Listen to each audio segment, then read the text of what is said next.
Bonsoir et bienvenue dans le podcast Culture PG du lundi 17 octobre 2022. Nous sommes là pour revenir sur le PSGOM d'hier soir, la victoire 1-0 des Parisiens. Ce sera le thème principal de l'émission du soir, je pense même le thème unique, je dirais, puisque nous n'avons pas non plus 1000 trucs à raconter sur le Ballon d'Or qui vient d'être attribué. Pour ceux qui n'ont pas suivi, la surprise est terrible, c'est Lewandowski qui l'a eu. On est quatre donc pour revenir sur ce PSG-OM. L'équipe est un peu différente de d'habitude, de disponibilité, tout ça, tout ça. Et je m'excuse pardon pour le retard, c'était de ma faute, donc prenez-vous-en à moi si vous voulez. Donc normalement Mathieu est là. Bonsoir Mathieu. Salut à tous. Voilà. Normalement Titi est là aussi. Bonsoir Titi. Bonsoir, bonsoir à tous. Voilà. N'hésitez pas à me dire pour le son si c'est plus ou moins fort, etc., etc. Je tenterai de m'adapter. Et nous avons aussi Théo. Bonsoir Théo. Bonsoir, bonsoir. Voilà, donc Théo avait déjà fait un podcast avec nous il y a quelques semaines. On lui a dit, allez, reviens là, le jeune, faisons chuter la moyenne d'âge du podcast. Le son est top, top, top. Et bah écoutez, très bien, c'est parfait. Bonsoir à vous sur le live, bonsoir les bots. Je vois qu'il y a tous les habitués qui sont là. Ça fait très plaisir de vous retrouver ce lundi soir, ce lendemain de victoire contre l'OM. On espérait un podcast plein de joie et d'allégresse. Nous y sommes. Les thèmes, on a fait très simple, on a fait exactement le même programme que d'habitude. On va faire un petit peu du match, l'analyse collective, il y a beaucoup de choses à dire en plus. Et en fait, ensuite, on fera un petit tour des perfs individuels, puisqu'il y a quand même pas mal de choses à dire aussi à ce niveau-là. SFR libéré Omar. Ah non, pour le coup, c'est pas SFR qui a emprisonné Omar, je crois que c'est plutôt son travail. Mais il va bien, rassurez-vous. On va attaquer tout de suite le fameux opus du match. Alors, pour ceux qui n'ont pas suivi, Neymar a marqué le but de la victoire à la 45e plus 2 sur une passe de Kylian Mbappé, récupération de Verratti, Vitinha ensuite, tac tac. Ensuite, l'autre tournant du match a globalement été l'expulsion de Samuel Gigot, le bien nommé, qui a été renvoyé au vestiaire à la 72e minute par Monsieur Turpin. Globalement, le match c'est un complet fini, c'est un peu de s'écrire à ce moment-là, puisque le PSG a raté quelques occasions ensuite, mais bon, rien de fou fou fou dans les 15-20 dernières minutes. L'OM avait renoncé et Soré physiquement n'est pas en mesure de rattraper son retard à 10. Donc globalement, tout s'est un peu joué dans les 70 premières minutes d'une rencontre, ma foi, d'un excellent niveau, j'ai trouvé. La première mi-temps notamment. Euh, on avait vu une rencontre de Ligue des Champions mardi au Parc des Princes. Bah, je pense que le vrai niveau Ligue des Champions était plus dimanche, puisque les deux équipes ont vraiment fait une très très belle première mi-temps, à mon sens. Une opposition de style très marquée. Le PSG, on va en reparler dans son nouveau système 4-3-1-2, sa qualité dans les sorties de balles, sa technique, sa capacité à servir d'immenses talents devant. Et ensuite, l'OM de son côté, le jeu de Tudor qui va accepter, enfin qui propose ce parti pris, ma foi, assez fou. Marquage individuel sur tout le terrain, pressing ultra haut et très agressif, des 1 contre 1 derrière avec des défenseurs un peu livrés à eux-mêmes. Mais malgré tout, ils nous ont gênés. Les 10 premières minutes sont globalement intégralement parisiennes, on a énormément d'occasions, on voit qu'ils n'arrivent pas à s'adapter au dispositif parisien. Et petit à petit, on prend la main sur le match, ils prennent la main. Il y a quand même un très beau duel sur cette première mi-temps. Chacun a ses temps forts, ses temps faibles. Comme on dit, on devrait mener 2 ou 3-0 après les 20 premières minutes. Oui, mais bon, après, c'est comme ça. Hein. Si tu ne marques pas, tu restes en danger en football. Et donc, c'est ce qui s'est passé. Même si l'OM n'a pas vraiment de grosses occasions en première mi-temps, mais on sent qu'ils gênent à la relance, qu'ils arrivent bien à exploiter. Bon, il s'avère qu'ils vont quand même craquer en fin de première mi-temps de façon assez logique. Il y avait quand même eu beaucoup, beaucoup d'arrêts de Paolo Lopez, hein, joueur des Marseillais qui nous ont dit hier, ouais, on peut en prendre 5 en première mi-temps. Oui, c'est sûr, mais le gardien fait partie du jeu. Et puis voilà, le PSG aussi aurait peut-être pu en prendre 3 ou 4 à Benfica il y a 10 jours. Non, Donnarumma était là. Bon, bah voilà, c'est comme ça. Après, le PSG n'a pas forcément très très bien, pas été très très bon dans ses frappes, ses positions de frappe choisies, etc. Mais globalement, 1-0 à la pause, c'est assez logique. On se rend compte que Marseille est loin d'abdiquer puisque le début de la seconde période est plutôt à leur avantage. Il y a quand même deux énormes occasions enfin énormes. Il y en a une très très grosse par Klose et une un peu moins grosse mais assez vicieuse et qui nécessitait un gros arrêt de Donnarumma par Mbemba, le très bon Chancel Mbemba. Et globalement, Paris remet un peu le pied sur le ballon, recommence à faire courir à partir de la 60e, jusqu'au tournant de la 70e avec le tacle complètement hallucinant de Samuel Gigot qui décide de partir fracasser un type au milieu du terrain pour le plaisir. carton rouge, à mon sens, totalement logique, quand bien même certains dans le sud de la France en sont encore à critiquer le carton rouge. Je comprends pas pourquoi. Enfin, il y en a eu des rouges pour bien moins que ça dans des PSG-OM. Voilà. Les 20 dernières minutes, on voit un PSG qui continue quand même, enfin qui tient le match globalement, mais qui n'arrive pas à mettre ce deuxième but. Il manque toujours un petit quelque chose. Mais globalement, moi je trouve que la rencontre est très positive. On nous demande ça donne quoi en expected goals. Bah, le PSG a produit 3 et quelques d'expected goals quand Marseille est à 0,89. Ça veut dire que ça faisait, on me dit combien de matchs qu'on n'a pas marqué plus d'un but. Ça fait à mon sens 6 matchs. Puisqu'il y a avant la trêve, il y a Brest. Non, à Haïfa. Donc il y a Lyon, Nice. Attendez, je compte dans l'ordre. Lyon, Nice, Benfica, Reims, Benfica, Marseille. Ça fait donc 6 matchs qu'on met un but Ah non, Nice on gagne 2, qu'est-ce que je vous raconte? Donc oui, ça fait 4 matchs. Voilà. T'es en retard, t'as pas trop loupé grand chose. Non, j'étais en train de compter, on me plantait dans les scores, donc t'as rien loupé. Non, globalement, une excellente rencontre du PSG en général, j'ai trouvé. Pour moi, la meilleure de la saison à domicile. On a vu que le PSG a pas toujours été excellent au Parc des Princes cette saison. Première mi-temps que malgré tout j'apprécie beaucoup parce que l'équipe en face est de très bonne qualité. Elle nous gêne, mais on trouve des solutions, on arrive à avancer sur le terrain. Il y a de bonnes choses. Il y a quand même le début de seconde période est quand même un peu plus douloureux. On a du mal à revenir. Il y a une équipe adverse qui est vraiment bien en place, mais on donne quand même pas grand chose. Effectivement, pour moi là, il y a une vraie occasion, c'est celle de Jonathan Klaus. Chancel Mbemba, bon, Donnarumma fait un bel arrêt, mais c'est pas non plus. Je pense qu'en X-Goal, ça doit être limite la plus petite de l'OM, quoi. Donc voilà. Bon, on nous dit quelques sorties bien impressionnantes. Oui, moi je trouve que le PSG, dans son expression collective, hier fait vraiment un très très bon match. Après, le réalisme, c'est autre chose. Et effectivement, le PSG n'a pas été bon devant les buts. Mais dans le jeu collectif, le nombre d'opportunités créées, on fait vraiment un vrai bon match qu'on n'avait pas fait au parc depuis bien longtemps. Est-ce que c'est meilleur que PSG Juventus? Moi je trouve largement. La deuxième mi-temps de PSG Juventus, on fait n'importe quoi. Là hier, on n'est pas bon pendant 10-15 minutes, mais après on reprend la main sur la partie de façon vraiment. Voilà quoi. On me dit, il y a beau y avoir des dingueries dans la presse toute la semaine, les mecs, ça les touche pas. Ouais. Ça, comme a dit Mbappé, quand on signe au PSG, on sait à quoi s'attendre. Surtout quand on est en partie responsable des choses. Voilà. Mathieu, Théo, Titi, je vous laisse compléter ce pouls du match pour une fois très positif. Alors j'ai vu qu'il y a des gens qui n'ont pas apprécié la rencontre. Moi j'avoue, je ne comprends pas comment c'est possible. Parce que je trouvais que c'était d'un excellent niveau. Bon, voilà. Mathieu, je te laisse la parole. Ton avis sur ce PSG-OM? Ah bah, PSGOM très très animé, hein, qui finit à 41 tirs. Donc ça peut dire qu'il y a eu, il y a eu c'est un toutes les 2 minutes quand même. Donc il y a eu du spectacle et de l'action en tout cas. C'est un PSGOM qui a été marqué évidemment par le changement de système du PSG. Et si ça avait fuité un peu la veille, le passage à la défense à 4, ce qui est resté à définir, ça va être la position des trois offensifs. Et elle a été clé, je pense, dans l'entame de match parisienne, vu qu'on a vu Neymar occuper ce poste de numéro 10. Et Paris a pu faire 5-6 minutes quasiment en lévitation sur le plan technique, en ressortant des ballons très bas grâce à cette position de Neymar qui venait se mettre dans le dos de Rongier et Vertou qui sortaient au pressing et qui se retrouvaient en oubliant quelqu'un dans leur dos en fait. Et Paris pouvait ressortir assez facilement comme ça. Derrière, ça a enchaîné soit par des occasions, mais ça aurait pu même faire encore plus si on avait eu un peu plus de réalisme et même un peu plus de qualité. Je pense que Neymar rate une ou deux passes un peu faciles sur des actions qui sont bien enclenchées pourtant. Mais on va dire que le début de match est très à l'avantage du PSG qui arrive à sortir du pressing de Marseille grâce à ces ajustements qui ont été mis en place par le staff et cette position un peu nouvelle de Neymar dans ce rôle de numéro 10. Ça m'a fait un peu penser au match face à l'Atalanta à ce niveau-là, avec une équipe en face qui vient de presser très fort en individuel et tu trouves un peu des solutions grâce à un joueur un peu joker, un peu libre qui vient se mettre dans le dos des milieux qui vont chercher côté adverse. Mais à partir de là, le match est un peu rééquilibré, j'ai trouvé. On a retrouvé quelques difficultés ou quelques caractéristiques de l'équipe de l'an dernier. C'est pas étonnant avec le passage à la défense à 4. Globalement, on a du mal à couvrir la largeur. C'est Mbappé qui doit couvrir le côté gauche, côté droit, il n'y a pas de y a personne. Donc c'est les relayeurs qui doivent décaler. Tu te retrouves un peu vulnérable sur les changements d'aile et sur les passages extérieurs de l'équipe adverse. Et sans dire que Marseille a créé du danger par ces voies-là, Marseille a quand même pu progresser, rentrer dans notre camp et avoir des phases de possession qui sont un peu étirées. Ce tout au long du match, vu qu'ils finissent avec, je pense, légèrement la possession sur l'ensemble de la rencontre. 50-50, je crois, officiellement. Donc, ouais, mais grosso oui, modo 50-50.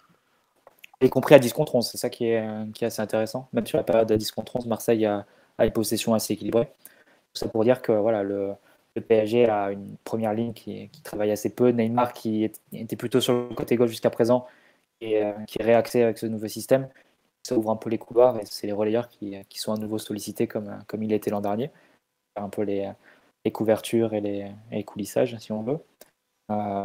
Après, sur l'ensemble du match, du coup, avec Paris, avec une possession un peu plus équilibrée, a pas mal procédé par contre aussi.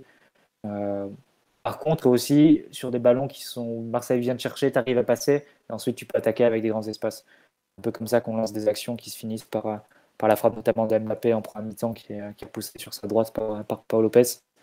C'est des actions où on peut bénéficier de pas mal d'espace parce qu'on sort de la première ligne de pressing et ensuite on peut attaquer face à Marseille qui recule.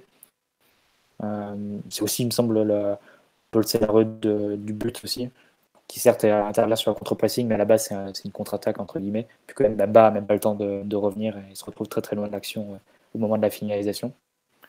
Donc voilà, un match assez animé. Je pense la philosophie et la disposition des deux équipes a amené chacun des deux adversaires à se créer des situations. Marseille a beaucoup arrosé aux 20 mètres. Ils avaient la possibilité d'aller proche du but du PSG, mais derrière, ils ne se posaient pas trop de questions. Ils n'essaient pas de faire le dernier décalage. Et ils arrivaient proche du but et ils frappaient. Donc, ça a donné pas mal de situations pas vraiment dangereuses en réalité pour Donnarumma. C'était en fait les deux seules occasions de Marseille, Philo, en début de deuxième période. En première mi-temps, alors, si on veut, c'est presque paradoxal de dire que les meilleures occasions de Marseille, c'est pas des tirs. C'est une fois où Bernat se fait prendre sur le côté droit, c'est Klose qui s'échappe et il y a un centre un peu fuyant comme ça qui passe devant le but. Ça doit être une grosse situation. Et Tavares. Et Tavares, exactement, sur Mukele. C'est un peu les deux situations de centre-tir, mais c'est pas des vraies frappes. Donc à la fin, je pense que ça ne compte même pas comme un petit goal, y compris la frappe de Tavares. Je ne sais pas si compte comme centre. Mais, après, tu vois, je trouve qu'ils ont eu des positions de frappe qui sont mal exploitées, mais il y avait moyen de faire mieux, quoi, tu vois. Enfin, si t'as un mec qui s'est tiré, il y a peut-être un peu plus de danger quand c'est Guendouzi ou Harit qui sont pas des frappeurs de. Surtout Philo avec un peu plus de calme et de sang-froid, parce qu'il y a pas mal de récupérations aux abords de la surface où il se précipite vraiment et frappe directement. Avec un peu plus de sang-froid, il peut même un peu avancer, fixer la défense qui est déjà un peu désorganisée par cette perte de balles dans des phases de construction et tenter à y avoir des situations plus dangereuses. Ils se sont vraiment précipités, comme m'a dit Mathieu, dès qu'ils arrivaient aux abords de la surface ou même un peu plus loin, ils tentaient des frappes de très loin sans vraiment beaucoup de positions ou d'angles. Et c'est tant mieux pour nous, quoi. Après, de l'autre côté, Paris a aussi été très inefficace. Il y a eu une quantité de situations qui auraient pu être mieux jouées, mieux finies déjà, mais même mieux jouées en amont, se procurer des occasions plus nettes. Et au final, oui, un match qui bascule plutôt dans le sens du PSG, je pense à la fois dans la pression et dans le score final, évidemment, parce que la qualité des situations qui étaient créées était bien supérieure à celle produite par l'OM. Donc au final, un match qui, je pense, pas forcément d'une physionomie de 1-0, mais qui est d'une physionomie de victoire du PSG assez claire malgré tout. Ouais, d'ailleurs même Tudor côté, je crois que c'est sur le plateau d'Amazon où il le dit qu'il n'y a pas grand-chose à dire. Que la victoire du PSG est méritée, etc., etc., quoi. Donc bon, voilà.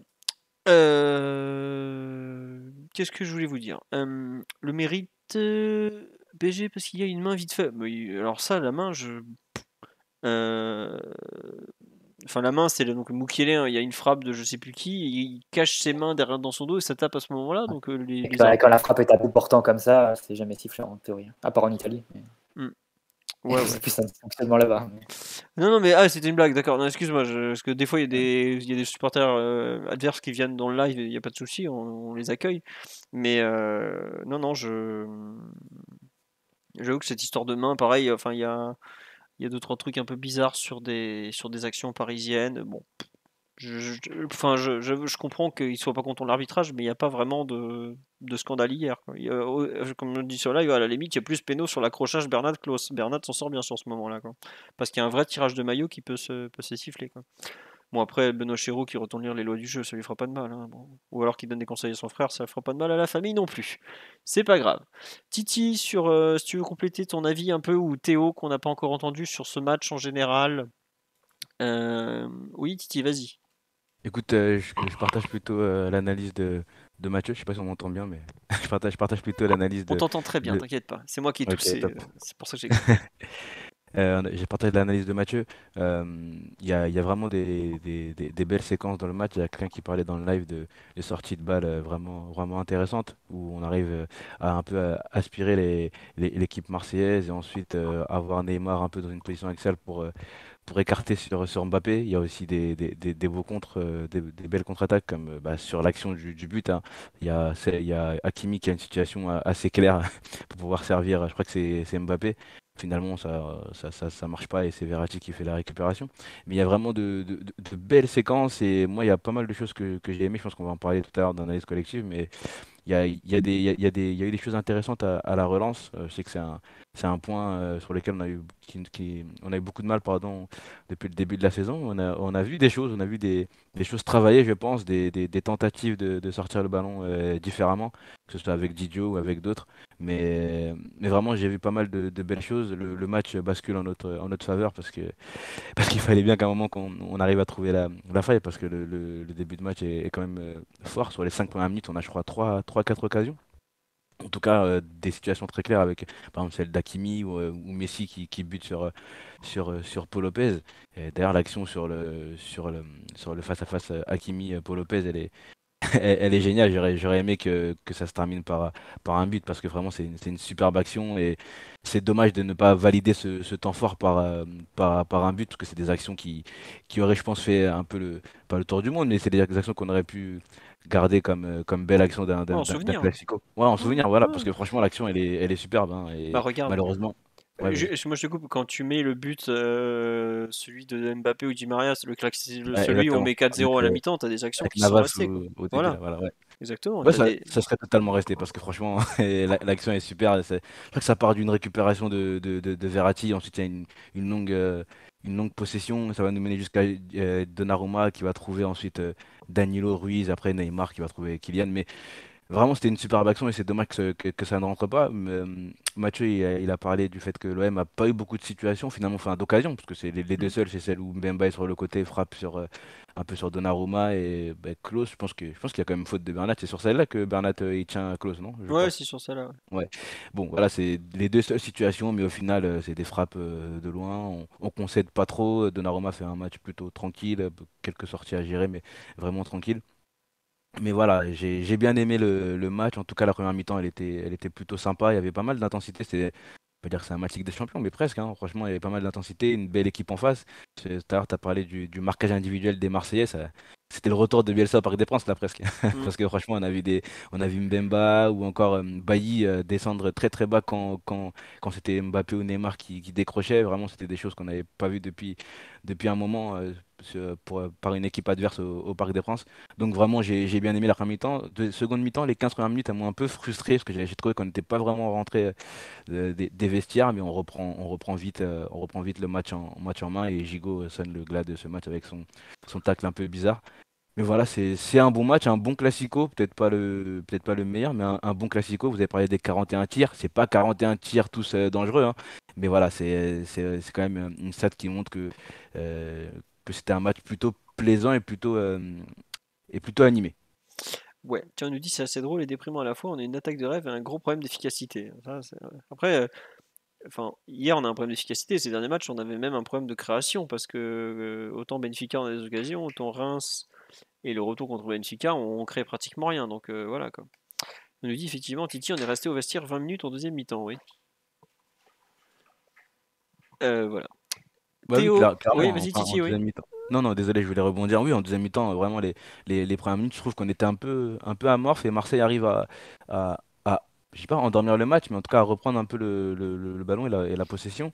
Et on s'endort un peu. Il y a des petites situations, encore pas grand-chose, mais je crois que les occasions dont on a parlé de Klose et Mbemba, c'est en début de seconde mi-temps, je Oui, crois, c'est si je ça, dis c'est pas de ça. bêtises. Je crois que c'est 49e et 52e. 51e. Ouais, c'est ça. Confiant.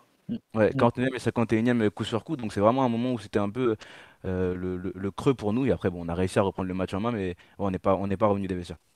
Côté Ouais. gauche, hein, sur Bernat, à chaque fois qui se fait. Ouais, Sur Bernat, sur les 3 des 4 situations dont on a parlé, il y en a 3 pour Bernat et c'est ça. une pour Moukielé. Après, Mukele vient de rentrer, tu vois, donc c'est Mm. vraiment, je crois il vient de rentrer à peine, il n'y a même pas 2 minutes, il négocie mal son premier ballon.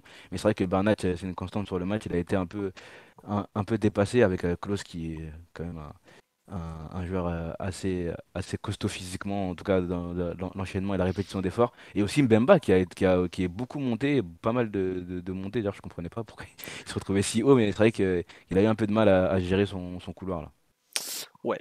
Tiens, on nous dit le but de Neymar, c'est la même action que face au Bayern sur le poteau. J'avoue que je pense que là, à ce point-là, il me semblait que Neymar était plus impliqué sur l'action face au Bayern, notamment au début en dribblant, mais bon. Peut-être, faudrait peut-être revoir l'action, effectivement. J'avoue, je l'ai pas entièrement en tête. Théo, mon pauvre, on t'a pas entendu du tout Ouais. jusque-là. Tu veux rajouter quelque chose sur le match en général ou on attaque l'analyse collective avec Euh, le passage donc au 4-3-1-2, comme tu veux. ouais, je veux bien passer à l'analyse collective, mais juste réagir rapidement sur le commentaire qui parle du manque d'efficacité.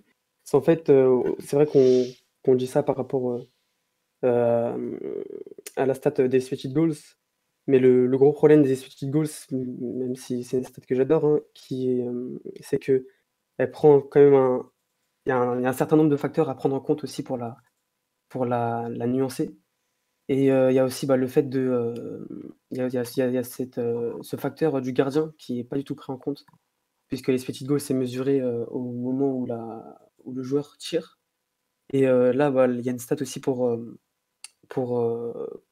à apporter, aux XG, en complément justement, c'est, les XG on target, donc XG OT, moi que je regarde personnellement sur, FotMob, donc je crois ils prennent les stats, d'Opta. Et là, on voit que Paris est à 2,33, donc hem, en fait, pardon, les field goals on target, ça prend en compte le ballon quand il arrive, dans les buts ou quand le gardien arrête le ballon. C'est-à-dire, heu, le tir après, oui, le ballon après le tir Mhm. et donc la qualité du tir du joueur. Et donc 2,33, ça voudrait dire qu'en fait, en moyenne, Paris aurait dû marquer 2,33, si Paul Lopez avait eu la performance d'un gardien moyen. Donc ça, c'est à mettre à son crédit. Le fait qu'il a sorti une grosse prestation aussi hier, et je suis pas totalement d'accord sur le fait qu'on a un gros manque d'efficacité parce que, bah, il y a Mbappé qui sort, il y a Mbappé et puis, je sais plus quel autre joueur, moi aussi, qui sort un beau tir que Paul Lopez sort, enfin, Bon, arrête. Messi, il frappe beaucoup, mais il y a de la barre et il y a du tir directement sur le gardien. Et il y a Verratti qui fait une frappe aussi sur lui. Ouais. Ouais, voilà. Donc il y a aussi, bah, Paul Lopez à prendre en compte et le fait qu'au final, je pense qu'on n'a pas été si mauvais que ça, hein, devant les cages. Bon, très bien. On nous dit Paul Lopez sur le match de sa vie. Non, c'est sûr, tu as raison. Il fait effectivement de très bonnes choses hier. Sur l'analyse collective, donc, attends, je vais te redonner la parole après Théo. Pour ceux qui n'ont pas suivi, le PSG est passé de la défense à 3, l'espèce de 3-4-3, 3-4-1-2 à 4-3-1-2, avec donc un changement de système assez clair. En défense centrale, c'était Danilo et Marquinhos qui ont commencé le match, avec Bernat à gauche, Hakimi à droite. Bon, Danilo est sorti assez vite et a été remplacé par Mukiele, donc Marquinhos est passé de l'axe droit qu'il aime tant à l'axe gauche, qu'il n'a pas beaucoup fréquenté dans sa carrière et qu'il aime pas beaucoup. Ensuite, au milieu du terrain, c'était Verratti devant la défense, ça n'a pas changé. Vitinha était relayeur gauche, alors qu'il avait été relayeur droit contre Benfica où on avait déjà un peu joué à 3. Fabian Ruiz était relayeur droit, on l'a vu cette fois-ci vraiment dans un rôle plus de relayeur et un peu côté quand même, hein. Et enfin devant on avait Neymar qui était vraiment numéro 10-10, je crois que c'est le match où Neymar a le plus joué numéro 10 depuis qu'il est au PSG d'ailleurs. Et ensuite Mbappé axe gauche et Messi axe droit. Théo, je te laisse un peu décrire ce changement de système, tout simplement. Je pense qu'on a fait un bon match. Moi, j'avais pas donné mon avis, mais je pense qu'on a fait un bon match, dans tous les compartiments du jeu. Heu, je pense aussi que le changement de système il est pour quelque chose et que ça a apporté, beaucoup de maîtrise, collective, dans le match. Hem, vous disiez aussi vous parliez des sorties de balles et le fait qu'on a été particulièrement, efficace et hem, que ça a un peu détonné par rapport aux précédentes, confrontations. On a eu un peu de mal, contre le Maccabi, par séquence ici contre le Benfica. Et c'est sûr que, bah, Marseille, c'est une équipe avec une structure défensive, particulière quand même. Bon, ça fonctionne beaucoup à l'agressivité avec, beaucoup d'individuels. Ce qui remarque c'est pas super simple contre Paris parce que les positionnements sont jamais les mêmes d'une action à l'autre. Et puis voilà, ils sont toujours, enfin, ils sont aussi dans la gestion un peu des espaces défensifs, à essayer d'orienter. Je pense, sur le match, on a vu plusieurs fois Sanchez qui faisait une course en courbe pour orienter Donnarumma vers un côté. C'est quelque chose, un mécanisme très classique des équipes qui pressent très haut. Et ils sont un peu voilà, dans ce contrôle, de contrôler un maximum de zones pour et s'assurer de pouvoir surgir à 3-4 dans certaines zones pour dès que l'adversaire touche un ballon. Et donc ils adaptent un peu le déploiement de leurs joueurs en fonction de ça. Donc dès que Marseille va affronter un milieu aussi technique que celui de Paris, forcément ça va être compliqué euh, enfin, elle va récupérer des ballons et c'est parce que c'est le propre d'une équipe qui défend aussi agressivement. Mais elle va subir aussi l'opposé, qui est forcément des fausses transitions, des situations d'attaque frontale pour l'adversaire, des contournements rapides du pressing. Et Paris, en ce sens, a bien pu conserver le ballon, temporiser lorsqu'il se faisait harceler, pour après exploiter cette structure avec beaucoup de trous et jouer avec le fait que l'OM les attendait à l'intérieur pour chercher et trouver notamment Neymar entre les lignes en attirant, en attirant le double pivot marseillais. Et je crois que j'étais un peu, quand j'ai revu le match, j'avais pas noté ça là, hier en direct, mais il y a vraiment un gros nombre de ballons que Neymar touche avec, je sais pas, 5 mètres derrière lui et 5 mètres devant lui. Et après, il a tout le loisir d'aller attaquer, de conduire et de progresser, puis de fixer pour aller passer à Hakimi qui a suivi ou à Mbappé. Et là, il y a aussi, je pense aussi à noter le fait que Galtier a peut-être un peu aussi pris à contre-pied Marseille dans cette idée de jouer axial parce que le fait qu'ils aient autant de joueurs à l'intérieur du jeu incite plutôt à passer par les ailes. Là, c'était peut-être aussi pour ménager, déresponsabiliser ceux qui étaient, enfin, Hakimi et Bernat, parce que ça semblait quand même être les maillons faibles du 11 au coup d'envoi, avec Hakimi qui est pas spécialement fort, et Bernat qui est une solution bis physiquement en dessous, pardon. Et, puis aussi trouver l'équilibre dont parle tout le temps l'équipe au micro, que ça soit Galtier ou les joueurs, en protégeant les transitions. Et Bernat d'ailleurs, il s'est fait avoir plusieurs fois comme ça, je pense peut-être qu'on en Sur parlera après. l'occasion de ce Klaus l'a eu comme ça Voilà. pratiquement à chaque fois. Attends, on va t'arrêter un peu Théo, parce que t'es parti un peu dans un tunnel de 5 minutes. On va OK, pas de découper en souci. plusieurs parties. Non mais t'inquiète pas, c'est normal. C'est ton deuxième podcast seulement. Euh, Sur la partie peut-être un peu relance notamment, tout ça, on parle du fait que Neymar est redescendu très bas pour relancer. Effectivement, le choix un peu de l'axe. Mathieu ou Titi un peu sur cette façon de relancer avec donc un défenseur de moins, un milieu de plus, beaucoup mieux, pas beaucoup mieux. Je sais pas Mathieu ce que tu en as pensé. Je sais que Ryan était fier de sa victoire personnelle à vouloir absolument enlever un défenseur. Non, Victoire idéologique victoire totale de Ryan. idéologique qui a écrit à Galtier pour lui dire n'hésite pas si tu as besoin de conseils. Non, sur un peu cette façon de relancer du PSG face au gros pressing marseillais. euh, Qu'est-ce que tu en as pensé, mon grand? Bah, déjà, je pense qu'avant de constater ce qui s'est passé hier, il faut voir d'où on venait. Et c'est clair que là, Ryan avait, je pense, totalement raison. On venait d'une situation qui n'était pas forcément naturelle et qui semblait un peu forcée de persister avec une défense à 3, notamment sur les phases de relance où tu allais avoir Danilo sur côté gauche, Ramos côté droit. Donc des joueurs déjà qui sont sur leur mauvais profil, sur leur mauvais côté, si on veut, Mauvais pour pied, relancer, qui les place dans des situations dans lesquelles ils sont pas forcément à l'aise d'habitude. Et en plus, sont forcés. C'était vraiment marqué sur le dernier match face à Benfica, avec Marquinhos dans une position un peu compliquée, un peu hybride, où il allait devoir beaucoup se projeter en tant que milieu de terrain, et en partant d'une position de libéro. Il demande quand même un bagage en termes de lecture et de concentration sur la durée du match, qui est possible. Et je pense que Marquinhos l'a plutôt bien fait face à Benfica. Et on va dire que c'est pas le truc le plus naturel au monde, on va dire. Et, donc, ce qui pouvait sembler un peu forcé sur le dernier match, au fond, faire entrer des pièces qui s'imbriquent pas les unes avec les autres. Là, paradoxalement, l'absence de Ramos te montre peut-être un choix forcé, mais qui semble peut-être un peu plus naturel. Et voilà, on revient à faire des choses un petit peu plus simples, une défense à 4, des joueurs un peu à leur poste, et un milieu de terrain en plus pour essayer de tenir le ballon et offrir une solution un peu plus haut sur le terrain. Je pense que c'est un peu ce qu'on a vu sur le match hier. Il y a une action qui le résume assez bien. Je pense même 2 actions dans les 5 premières minutes, il me semble, les deux, où tu trouves Neymar un peu dans le dos des milieux de terrain, et ensuite sur des relais assez rapides, assez courts, il peut remiser directement sur Vitinha ou sur Fabien Ruiz ou sur Verratti, et ensuite l'action s'enclenche avec base de passes un peu courtes.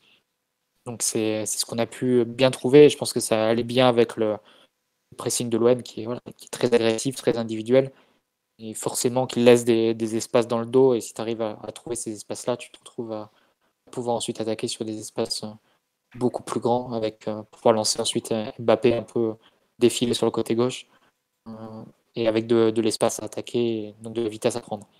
Ça aurait pu être d'ailleurs beaucoup plus létal et Clairement. décisif si à la fois Neymar et Mbappé avaient été plus précis et plus proches de leur meilleur niveau sur un match comme hier, c'est évident. Tu vois, Mathieu, au bout de 40 secondes, j'ai vu quand j'ai regardé le match tout à l'heure, au bout de 40 secondes, on trouve déjà 2 fois Neymar derrière les milieux de terrain. Il perd 2 fois le ballon, mais en tout cas, très clairement, au bout de 40 secondes, on voit qu'il y a quelque chose qui est travaillé pour qu'on puisse trouver Neymar dans cette position-là. Et après, dérouler l'action, comme tu l'as dit, pour essayer de trouver Kylian en isolation un peu face au défenseur adverse. Bon, ça n'a pas tout le temps fonctionné vu que Mbemba était très bon, mais voilà, c'était vraiment quelque chose de très clair sur le match d'hier. Je pense que c'était vraiment le plan, hein. Tu peux imaginer que ça collait assez à l'OM, avec l'OM, parce que tu peux imaginer avant le match que Klose allait sortir assez haut, parfois même sur Bernat. Si tu arrives à passer cette première ligne, avec Neymar en relais, tu peux de suite lancer Mbappé dans le dos, et il allait ensuite avoir des 1 contre 1 ou 1 contre 2 au pire à jouer, qui n'est pas forcément bien négocié sur un match comme hier, mais dans un bon jour, ça peut faire beaucoup plus lourd pour Marseille, et ça aurait pu faire le scénario d'un match que vous avez cité, hein, le 4-0 face à l'OM sous Tourelle, qui avait été un peu dans la même veine, bien forcément de l'action qui s'était terminée avec l'exploit un peu de Di Maria et Mbappé qui finit. Ça part comme ça d'une action, on relance très court de derrière, on sort de leur pressing. Et pareil, l'équipe de l'OM à l'époque, Villas-Boas, c'était un peu jeté dans la gueule du loup. Et ça avait été payé assez cher. Là, ça aurait pu faire un peu la même chose si on était un peu mieux réglé, dans une forme plus optimale des offensifs, mais on va dire qu'on se traîne ce niveau un peu moindre depuis quelques matchs, et ça se ressent évidemment en termes de concrétisation des actions. Et oui, en termes de pressing, je pense que c'était le plan. Ça n'a pas été toujours très bien fait, avant la mi-temps notamment, autour de la 35-40e. Une ou deux balles qui sont perdues consécutivement, notamment de Neymar assez bas sur le terrain. Ensuite, Marseille se précipite, envoie un cachot en tribune, mais c'était une action qui aurait pu être potentiellement dangereuse. Donc évidemment, vu les risques qu'on prend, on s'expose un peu à la possibilité de perdre des ballons. Mais on a aussi vu qu'il y avait quelques variantes, et je pense que le fait d'avoir Fabien Ruiz sur la pelouse, ça permet de revoir ce qui avait été vu face à Haïfa, son premier match, c'est-à-dire la possibilité pour Donnarumma d'allonger sur Fabien Ruiz, pas pour jouer un duel aérien, Non, parce mais que, comme nous l'avait dit Paul, c'est pas sa spécialité. Par contre, il est très bon dos au jeu, et dans sa capacité à contrôler le ballon de la poitrine, ensuite de le mettre au sol. Et il y a une relance comme ça qui est trouvée assez tôt dans le match. 7e Pas le minute. volant de Fabien, Ouais, ouais, exact. c'est T'as ça. tout noté. Là, j'ai tout noté. Sur la T'as un relance, là, j'ai écolier tout très noté. sérieux. Sur la relance, j'ai tout noté ouais, dès la 7e minute et on voit que Didio essaye de trouver Fabian. Ce qui était fou, c'est que j'ai l'impression, je sais pas si c'est ça, mais qu'on tentait d'étirer un peu le bloc marseillais avec presque un no man's land au milieu. Et bah, Ruiz très haut, qui est cherché par Donnarumma, il l'a fait plusieurs fois, mais la fois où ça a le mieux marché, je pense que c'est au début du match sur celle-ci, et où Fabian arrive à mettre le ballon au sol et faire continuer une En fait, action, mais je te ce qui laisse s'est finir. passé, c'est que tu l'as vu d'ailleurs sur 2 actions, c'était Mbappé qui était cherché. C'est-à-dire qu'avec des milieux de terrain qui étaient soit assez bas, soit un peu sur les côtés, tu ouvres une possibilité directe du gardien vers l'attaquant le plus avancé. Donc ça a été Mbappé plusieurs fois, mais on l'a fait aussi avec Fabien Ruiz. Et si la passe, la relance de Donnarumma est réussie, c'est pas quelque chose d'hors de portée non plus. C'est une balle un peu, c'est un coup de pied qui doit faire une trentaine de mètres. C'est pas non plus hors de portée pour Donnarumma. Et, mais comme tu as un gros espace qui se crée, parce que Marseille vient de chercher, il vient de chercher très haut, toi tu les attires un peu sur les côtés ou un peu bas. l'espace qui se crée si tu réussis cette passe directement du gardien vers l'attaquant. C'est quelque chose que les équipes de Conte font beaucoup, hein. Notamment le milieu de terrain relayeur qui s'écarte sur la largeur et qui ouvre directement la ligne de passe du gardien vers le duo d'attaque. J'ai eu l'impression que c'était un peu ce qui était visé sur ces actions-là. Ça n'a pas été toujours réussi, je dirais qu'on l'a fait peut-être 4 fois sur la première mi-temps. Ouais. Ça a été réussi, disons, 2 fois et raté 2 fois. Mais ça ressemble un peu, vers je le- sais pas si ça ressemble, mais tu sais, contre l'Atalanta, quand on cherchait un peu Neymar, un peu, c'est presque similaire, tu vois, sur ces longs ballons-là. C'est vrai, c'est Après, vrai. Mais en tout cas, voilà, il y a plusieurs solutions à la relance qu'on a essayé de trouver. mm, Donc Neymar dans le dos, parfois un peu allongé, et aussi se baser sur la qualité technique des joueurs. Il y a quelques actions qui doivent pas grand-chose à ce que tu peux préparer dans le plan, mais à ce que ça peut faire tes joueurs. Je pense que Marquinhos, quand il passe axe gauche, il réussit deux relances du mauvais pied, deux changements d'aile comme ça. Forcément, le pressing est de suite cassé et ça permet d'envoyer le jeu complètement ailleurs. Forcément, il faut que le joueur ait la capacité de le faire pour le réussir. Et ça, tu trouves pas ça chez tous les défenseurs centraux non plus. Ouais, non, mais globalement, la relance, je trouve qu'il y a eu du mieux. On en a parlé, le fait de pouvoir jouer long sur Ruiz. Et tu le dis, Titi, que d'allonger le terrain. Galtier en parle après le match, le fait de vouloir étirer un peu le plus possible parce que, de par leur façon de jouer, tout ça, parce qu'ils sont capables d'être étouffants et tout. C'est bien, quoi. On dit sur les longs ballons, il nous aurait fallu Fellaini. Oui, oui, enfin bon, après, c'est pas le seul milieu de terrain. Enfin, c'est un cas un peu particulier, mais c'est vrai que. C'était pas mal la façon d'utiliser Ruiz, des fois mi-long, un peu long comme ça change. Et il y a eu des sorties de balles quand même assez intéressantes. Après, on voit qu'il y a du travail, mais j'ai pas l'impression que le passage de 3 à 4, qui était censé quand même remettre en cause pas mal de mécanismes qu'on est censé avoir travaillé depuis le début de saison, s'est passé de façon assez naturelle malgré tout. Les joueurs Et savent jouer à 4, faut pas non plus oui, abuser. Au milieu de terrain, tu as des joueurs qui savent faire des passes. Euh, je bien pense que sûr. l'inverse, ça demande sans doute plus de travail parce que la défense à 3, ça demande quand même des réglages assez importants. C'est pas des systèmes qui sont très utilisés par tous les coachs. Euh, Là, la défense à 4, c'est bon, on connaît. D'avoir géré la largeur à 3 milieux de terrain, on connaît aussi. On s'est mis un peu dans les chaussons habituels. Mm. Non mais je sais pas, je trouve que honnêtement, on dit on est moins prévisible en sortie de balle, c'est important. C'est possible et puis globalement, tu as des joueurs assez forts techniquement, tu peux te permettre d'enlever un défenseur pour ajouter un milieu de terrain qui va être un peu plus utile. Après, tu défends pas pareil la largeur, ça on en a. Théo en a un peu parlé, enfin il allait en parler quand il a été stoppé en plein vol. Mais t'as pas mal de choses qui changent quand même avec cette organisation qui est pas non plus parfaite, hein. Puis c'est vrai, comme dit sur live, c'est pas comme si on n'avait pas joué comme ça toute l'année dernière. Mais oui, mais je sais pas si l'an dernier, si Danilo il a joué beaucoup de rencontres axe gauche, Mukiele qui vient jouer, il a pratiquement pas joué. Non, si, il a joué un petit peu en défense à 4, mais pas non plus beaucoup, beaucoup. Bon, il faut quand même un petit temps de réadaptation, tout ça, mais bon, c'est c'est quand même un retour un peu positif. Je trouve que l'équipe avait besoin d'un nouveau souffle collectif, de changer quelque chose en fait. On était un peu en train de s'embourber dans ce 3-4-3 qui finalement n'exploitait plus vraiment les possibilités de nos joueurs. Et ça C'est ça, en fait. Tu n'avais plus les joueurs qui te permettaient c'est ça. d'utiliser vraiment le système. Le Mm. Nuno Mendes te prenait vraiment tout le couloir. En plus, tu avais des questions qui se posaient aussi sur le bon rôle de Mbappé ou pas. Tu avais un peu de fatigue devant, beaucoup de casse aussi en défense. Pour un match comme hier, tu avais 5 défenseurs disponibles et 5 milieux. 5 milieux, ouais. Donc, est-ce que tu allais forcément devoir jouer avec 5 défenseurs et 2 milieux seulement? C'était sans doute un peu compliqué. Et hier, c'était sans doute pas inévitable, mais un peu forcé comme changement. Mais ça arrivait à un moment où voilà, le système t'apportait plus assez d'avantages en fait. Tu avais trop de joueurs qui étaient dans des conditions qui étaient moins favorables, notamment à la relance. On a parlé de Danilo Ramos notamment. Ouais. C'était un peu forcé. Petit tour sur live, il y a pas mal de questions. J'essaie de vous intégrer aussi aux discussions par mes remarques et tout, mais là il y a 2-3 questions à y répondre. Est-ce que Vitinha est dans un milieu à 3? Alors, Porto, Cancelo, 4-4-2, mais pas très 4-4-2 régulier, plutôt 4-4-2 assez évolutif, et finalement il jouait plus ou moins dans une sorte de milieu à 3 l'an dernier. Autre question, est-ce que vous pensez que le 4-3 sera reconduit? Je pense, enfin Galtier aussi a dit qu'il risquait de le retrouver parce qu'on n'a pas de défenseurs centraux. La semaine prochaine, on va aller à Ajaccio très probablement sans Danilo Ça, c'est à moins qu'il y ait un miracle, mais musculaire. Sans Kimpembe, c'est sûr, il vient à peine de reprendre en individuel. Et sans Ramos qui sera suspendu. Il reste 2 défenseurs centraux. À partir de là, soit on lance Bichebu dans le grand bain, avec Marquinhos et Mukiele, soit on n'aura pas le choix, il va falloir jouer à 4 derrière. Donc il y aura forcément reconduction. Et surtout, le match qu'on a fait là, c'est le meilleur pour moi depuis un mois. Et celui à Lyon, euh, tant que t'as Bernat, qui est franchement très loin du niveau de Nuno Mendes, t'as intérêt à conserver un système qui lui demande moins physiquement parce il est pas capable de répondre. Donc oui, on va continuer comme ça. Après, je pense qu'il y aura quand même des grosses variantes. Est-ce que la façon dont Neymar s'est positionné derrière un milieu de terrain avec beaucoup d'espace, c'est quelque chose qu'il ne pourra pas faire à tous les matchs. Parce qu'au bout d'un moment, les adversaires vont vite s'adapter. Ils vont pas laisser Neymar tout seul se promener derrière les deux, là, Rongier et Vertou. Ça va pas le faire. Je vous dis un truc tout bête. Dès vendredi prochain, Neymar Ajaccio est suspendu. Donc déjà, il faut retrouver un autre joueur. Alors le plus proche, je pense aujourd'hui d'un effectif, ça serait Solaire, par son passé, notamment numéro 10, tout ça.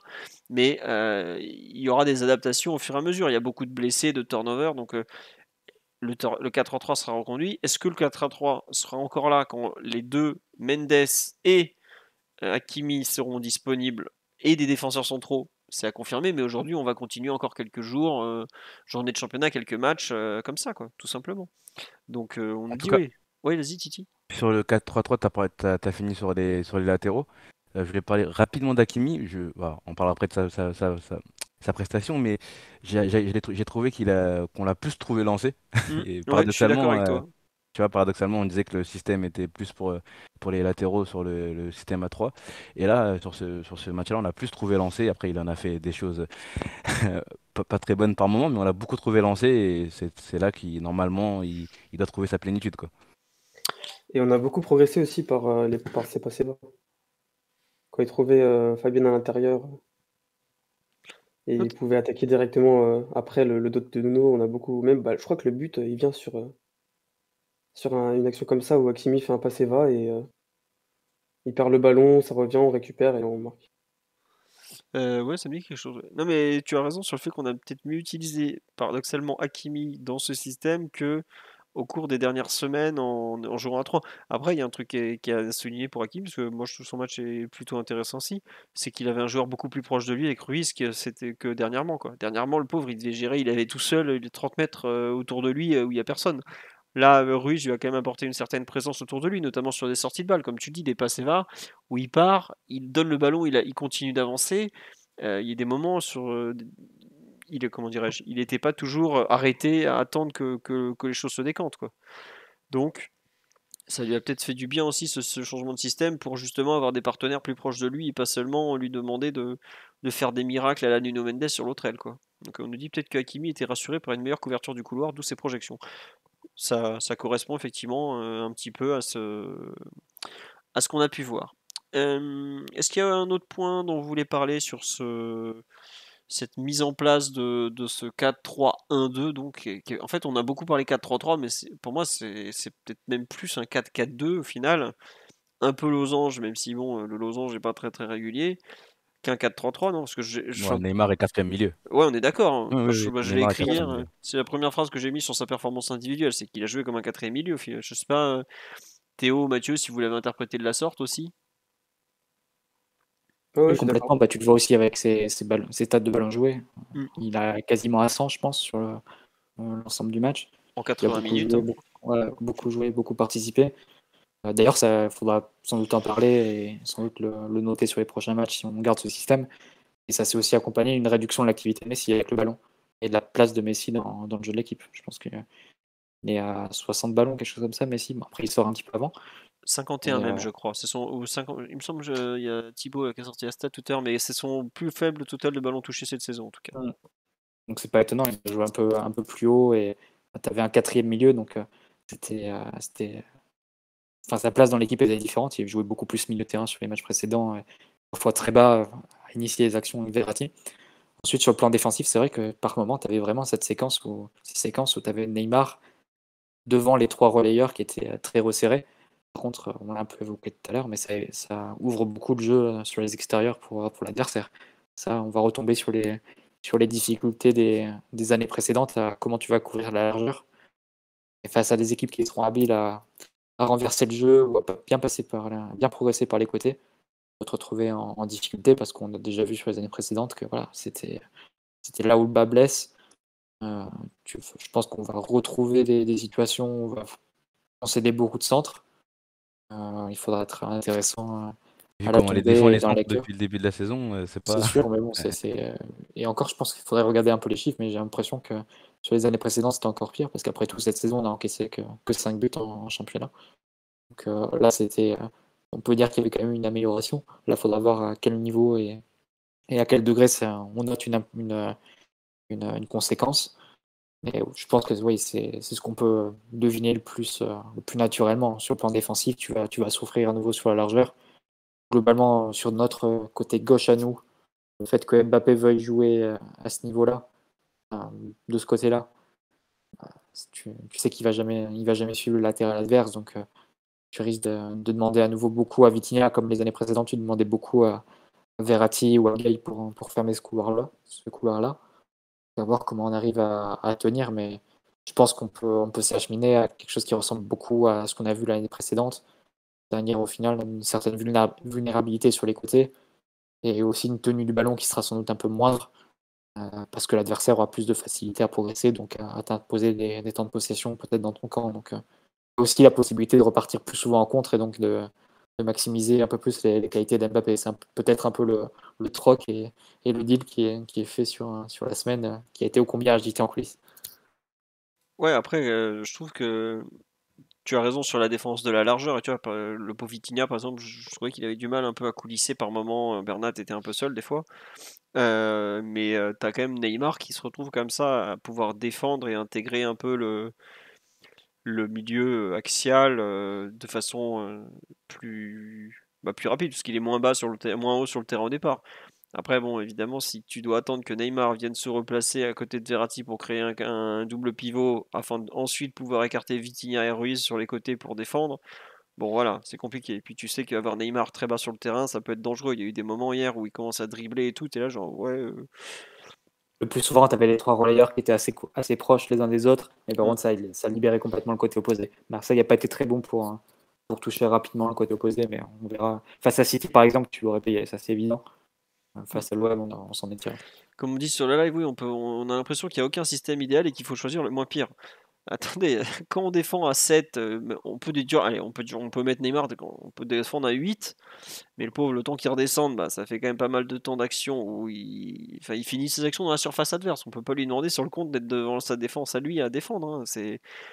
Le PSG a 3 talents générationnels en attaque, bah voilà, forcément t'as des contreparties. C'est pas 3 sur homme, hein, surtout que dans les 3, il y a quand même deux qui ont une activité sans ballon qui est assez limitée, hein, qui a 35 ans, hein. Donc c'est c'est l'effectif qui correspond à ça, c'est tout. Donc on nous dit que ça ressemble à un troc pour calmer Mbappé.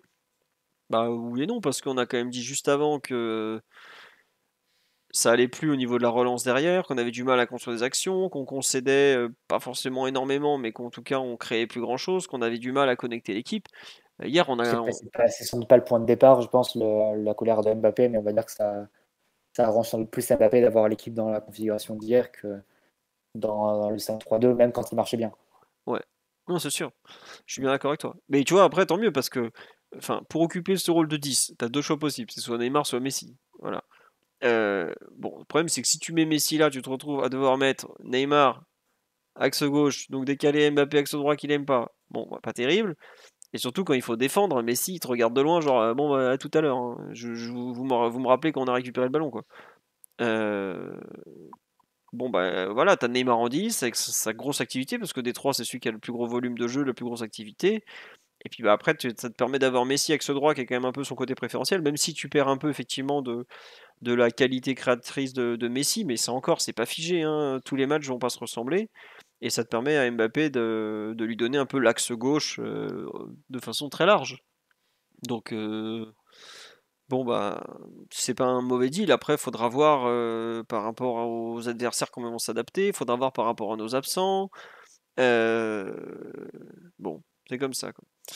À C'est pas un suivre. mauvais deal, mais Mais comme j'ai dit un peu à Mathieu dans la journée d'aujourd'hui, c'est du coup je suis un peu ultra exigeant du coup sur, sur Mbappé qui est trouvé dans des zones qui l'affectionnent et dans les zones où il doit être un peu plus dévastateur. Hier, il perd un peu son match dans le match avec Chancel Mbemba, même si il fait une très belle passe sur le but pour Neymar. C'est aussi parce que l'équipe adverse était désorganisée vu la récupération très rapide de Marco. Mais c'est dans ces moments-là aussi qu'il il doit aussi nous montrer que cette zone-là qu'il affectionne tant, il a toujours cette capacité à être très dévastateur, à enchaîner les passes ou les buts et vraiment être très très bon. Et hier, c'est vrai qu'il n'a pas réussi à gagner son duel. C'est dommage parce qu'il a vraiment eu beaucoup de situations où il a été vraiment en isolation face aux défenseurs adverses et où il pouvait normalement pas s'amuser, mais en tout cas faire beaucoup de ravages. Ça n'a pas été son jour dans ce domaine-là. J'espère que ce sera mieux dans les prochains jours, mais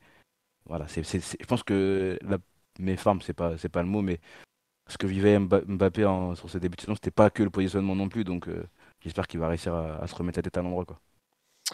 Ouais. Non, non, c'est sûr. Après, enfin, tu vois, tu peux aussi avoir un coup de moins bien. Si tu as à chaque fois autant d'opportunités, au bout d'un moment, ça va payer, hein. Faut pas, y a pas de doute. Voilà, hein. Mbemba, qui est quand même un joueur de bon niveau, a peut-être fait aussi un très très grand match ce jour-là. Il y a comme ça des fois des performances. Bon, Oui, ça arrive. Il en a connu d'autres aussi, Kylian, des matchs comme oui, ça où bien sûr, bien sûr. l'adversaire est vraiment un peu au-dessus de lui, que ce soit physiquement, Ouais. etc., où il a du mal. Après, tu vois, il te file quand même. Il doit faire 5 passes clés dans la rencontre ou quelque chose du genre. Deux ballons clairs de but, en tout cas, pour Hakimi et Ouais, pour voilà, t'as limite tes deux plus grosses occasions, c'est lui qui te les donne. Non, il y a la barre de Messi quand même. Mais pareil, il donne deux ou trois positions de frappe à Messi.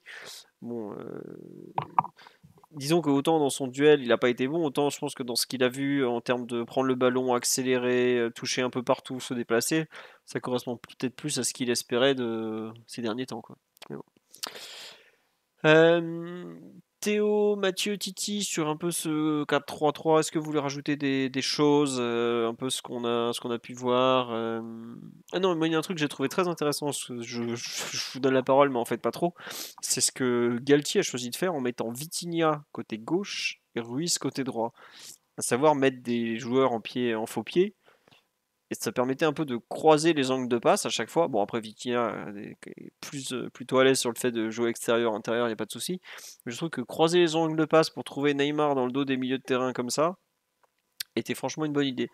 Là encore, il faudra voir quand sur la durée, on me dit pour que Ruiz puisse tirer aussi. Oui, très juste. Bon, d'ailleurs, le seul frappe qu'il a fait, il l'a complètement envoyé au-dessus, mais ça, c'est autre chose. Euh, c'est juste que j'aime bien l'idée, je trouve ça malin, je trouve que c'est bien vu à la relance, euh, à confirmer évidemment, encore une fois. Mais enfin, c'est pas un système on voit que c'est un système qui a été un peu réfléchi malgré tout. Qu'il y a une vraie réflexion derrière, il y a des partis pris, il y a des choix un peu importants qui ont été faits. Parce que Ruiz, quand on voit le match qu'il fait comment ça s'appelle, à Reims, bon, il n'y a pas de quoi se dire, ouais, ça va être lui. C'est lui qu'il faut mettre. Pourquoi ça n'a pas été, je sais pas, Solaire, enfin, peu importe. Pourquoi on s'organisait comme ça? Je trouve que le match a été bien préparé quand même. La rencontre en général a été bien préparée par Galtier, qui a, d'ailleurs sur les 5-10 premières minutes, on peut mener 3-0, quoi. Enfin 2-0 peut-être, allez. Et là, il n'y a plus de match, quoi. Donc ça a été bien fait en amont, et autant on a été souvent déçus sur les prestations collectives, voire sur les préparations de match, notamment contre Benfica. On trouve que, enfin, on l'avait dit, on trouve qu'il avait mal lu la rencontre et mal lu l'adversaire. Autant là, il a fait du bon travail. Alors peut-être parce que c'est un peu chez lui, mais toujours est-il qu'en tout cas, c'était bien. C'était bien. Mathieu, Théo, Titi, sur l'analyse collective, est-ce que vous voulez rajouter quelque chose? Je vous écoute. Oui, Théo. On t'a pas entendu de mon pauvre depuis ton tunnel Défensivement, de tout à l'heure, mis à la cave, ouais. à toi de ressortir. Allez, vas-y. Défensivement, peut-être, c'est ce que tu Ouais, non, oui, laisses t'as un raison, peu. défensivement, on en a pas beaucoup parlé, tu as raison. Ouais. Ouais, moi j'ai bien aimé la mise en place enfin, comment s'est mis en place le système défensivement. T'avais un peu un. Parfois j'ai vu Neymar sur une ligne de 4, je sais pas si c'était seulement euh, c'était une initiative de sa part, mais t'avais soit Neymar à 4 ou en 4-3-1-2 qui, pour être honnête, j'ai trouvé qu'il servait pas à grand chose parce pouvait être sauté rapidement la, sans la volonté de défendre, des 2 autres. Mais, ouais, le dispositif défensif, j'ai préféré celui-là, par exemple, pour défendre contre des équipes qui ont qu'un seul attaquant ou un attaquant ennemi. Là, c'était un peu Sanchez, en seule pointe et Harit qui, qui bougeait autour. Mieux que, ce qu'on avait évoqué, l'autre fois, d'ailleurs dans le podcast, de, Maccabi PSG. Le fait qu'on défende parfois à 3 centraux, face à une seule pointe. Et donc hier, voilà ce +1, au milieu, qui a permis de qu'on de faire qu'on était beaucoup moins en difficulté, pour rapidement, coulisser sur les ailes. Tu avais toujours Vitinha ou Fabian, à proximité, des ailes, donc il y avait, moins de distance à parcourir et Verratti en deuxième couche. Hem et on a un peu, apporté ça à notre phase sans ballon sans que le reste soit vraiment impacté. Donc ça, c'est super. Et en plus, c'était d'autant plus à propos que Marseille a cherché à jouer sur les ailes, avec par exemple, les montées de Mbemba, qui sur le côté droit qui l'illustre assez bien. Et il me semble que c'était Vertou sur le côté gauche qui a apporté un peu plus haut, heu, qui, heu qui venait soutenir Nuno Tavares. Marseille se retrouvait avec une ligne offensive un peu cassée, avec beaucoup une première ligne avec beaucoup de joueurs et c'était 4-5 joueurs. Mais le fait qu'il y avait comme ça, du coup à droite Fabian et Hakimi et de l'autre côté Vitinha et Bernat qui, fermaient l'intérieur, heu et fermaient le retour intérieur, pardon. Hem, Ça permettait de bien défendre et de couper l'accès à cette première ligne-là et donc de forcer une passe en retrait et forcer Marseille à reculer un peu, à proposer des solutions en soutien pour conserver le ballon et comme ça, on a pu bien défendre notre surface je crois que Marseille s'en sort, enfin, Marseille tire pas beaucoup dans la surface. Il doit y avoir 3-4 de leurs tirs, sur une vingtaine, qui est, dans les 10 mètres. Donc moi j'ai bien aimé en tout cas comment on a articulé, la phase défensive autour du système. D'accord, très bien, écoute. C'est vrai que enfin, quelque part, on revisite un peu les errements de la saison passée, et puis il faudra voir à l'avenir comment on va pouvoir défendre sur des centres. C'est un truc tout bête, mais Marseille n'a pas des joueurs de côté qui vont prendre le ballon à accélérer. C'est des joueurs qui ont besoin d'être lancés dans l'espace parce que c'est des pivots qui arrivent de loin, que ce soit Tavares ou Klose. Euh, vendredi prochain, on joue à Ajaccio. On va peut-être avoir des fois des fixations avec Belaïli contre Bernat, qui va donc provoquer pour centrer ensuite. Il faudra voir un peu comment on arrive à, par exemple, à un peu enfermer l'ailier algérien ou ce genre de choses, quoi. Ça fait un peu partie de la suite du plan et de ce qu'on va voir sur les prochaines semaines. Mais bon, enfin, c'est toujours très compliqué à équilibrer malgré tout parce que tu défends avec assez peu de joueurs. Et surtout, moi, ce qui me gêne un peu, c'est des fois l'écart que tu as toujours entre ta ligne défensive et tes attaquants devant. Après, tu vas pas demander à Messi de revenir défendre dans ses 20 mètres dès que l'adversaire a le ballon, et c'est complètement dommage de faire défendre Mbappé trop bas parce que tu te prives de la menace en profondeur qu'il représente. Donc tu as des choix à faire, hein, c'est comme ça. Mais je trouve que la façon dont on a été capable de ressortir des fois très vite le ballon pour jouer, enfin, on n'a pas joué en contre à domicile, mais on a joué beaucoup de transitions en première mi-temps. C'était vraiment très intéressant parce que ça t'offre là tu profites vraiment des qualités de Mbappé, même il s'est loupé dans le dernier geste au moment de frapper. Mais tu as des possibilités que tu ne voyais plus sur le 3-4-3 ces dernières semaines. Mathieu, Titi, est-ce que vous voulez rajouter quelque chose sur l'analyse défensive ou sur le match en général des Parisiens, les choix de Galtier? Non, rien. Ah oui, tiens, juste une question. On avait vu avant le match que Galtier, je crois que c'était l'équipe qui a fait un article dessus sur le fait que Galtier était le coach qui faisait changer qui faisait ces changements le plus tardivement possible. Bon, bah là, hier, il y a forcément un changement qui casse tout, c'est celui de Danilo par Mukiele au bout de 20 minutes, mais bon, c'est une chose. Est-ce que vous trouvez qu'il avait peut-être un peu trop tardé dans son coaching ou c'était bien parce que l'équipe était en place finalement et qu'il n'y a pas besoin d'autre chose? Je ne sais pas qui. Titi, tu en as pensé quoi? Parce qu'on sait que les changements de Galtier tardifs ont tendance à énerver le supporter Agacé. parisien. À agacer, tout à fait. C'est pas Bah, énervé, c'est agacé, tu as raison. ouais.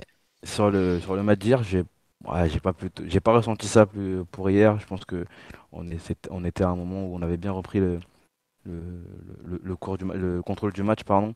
Je vois pas vraiment quel changement aurait pu être fait plus tôt. Peut-être Messi qui avait vraiment une baisse de régime assez claire très tôt dans le match. Mais sinon, à part ça, c'est vrai que sur le match d'hier, j'ai un peu moins, j'ai été un peu moins agacé sur les changements à faire. Parce que, surtout parce que je vois pas ce qu'on aurait pu apporter de plus tôt sur le terrain. Parce que bon, on voit que ces changements aussi, c'est très souvent du poste pour poste, etc. Et ben, je vois pas ce qu'aurait pu apporter plutôt un Sarabia ou peut-être Solaire qui est rentré un peu plus tard pour amener un peu de fraîcheur et un peu de fraîcheur, un peu de punch, on va dire. Mais sinon, non, je pense que sur hier, ça va. En tout cas Ouais, pour moi. très bien. Non, non, c'est vrai que ouais, comme une personne sur live qui me disait tout à l'heure, ouais, Neymar est sorti complètement rincé. Ah ouais, Oui, après, c'est vrai. mais C'est par vrai. contre, faut lui rendre ça, c'est il est jamais trop rentré dans les provocations, toujours bien répondu, investissement défensif impeccable et tout. Moi, j'avais peur quand il commence à fatiguer, qu'il fasse un peu n'importe quoi et qu'il tombe un peu dans le piège de comment dirais-je, L'énervement, ouais, etc. Ouais. l'énervement, tu vois, la décompression mentale, tout ça. Pas du tout. Donc, Ils sont pas trop allés le chercher non plus. Je trouve non, les Marseillais, ils sont pas trop allés le chercher non plus. Ils sont restés dans un match vraiment propre. propre qui se passe sur le terrain dans le jeu. À part sur la faute de Gigot, il y a un peu d'énervement et Marquinhos qui a une réaction d'ailleurs, une grosse Ouais. réaction. Il a pris un carton jaune. Mais ouais, à part sur ça, je trouve qu'ils sont pas allés les chercher. On aurait pu s'attendre à un peu plus avec des joueurs comme Guendouzi ou autres. Mm. Comme disait l'ami Alba, qu'on salue s'il nous écoute, c'est pourtant un truc que l'OM a tout intérêt à faire pour inquiéter le PSG, faire passer le match sur un terrain un peu divers, un peu compliqué, et hop, comme ça tu nivelles les valeurs, on va dire. Mais bon. On a fait le tour de l'analyse collective. On va en profiter pour remercier Panty79, Midpin75 et JP Sorine pour les subs du soir. Merci à vous. Et on va continuer. On nous dit ils le feront au retour. Ah, c'est possible que le retour au stade Vélodrome soit très très chaud et ça sera un déplacement compliqué pour le PSG parce que quand on voit qu'hier quand même qu'ils sont capables de faire au Parc des Princes en ayant joué 3 jours plus tôt, enfin 4 jours plus tôt à Lisbonne, un gros match de Ligue des Champions, je pense qu'à ce moment-là de la saison ils seront plus trop en Ligue des Champions. Donc à suivre. Sur les perfs individuels, on va faire un petit tour un peu complet de tout ça, tout ça.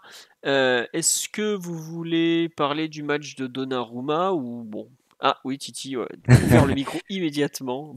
Il a bondi dessus.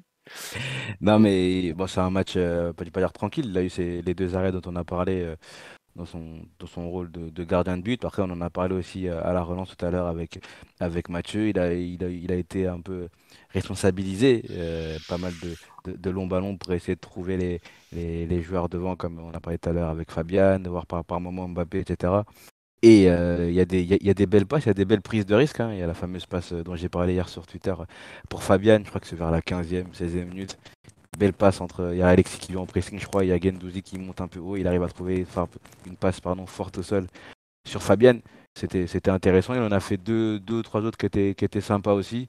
Après, il est un peu sobre quand même. Enfin, il reste sobre. C'est bien, je pense que c'est ce qu'on lui demande. Il le fait quand le jeu le demande. Et ça nous a permis hier d'aspirer aussi par moment l'équipe marseillaise et de bien sortir le ballon. Le fait qu'il a réussi à être assez sûr dans ces situations-là.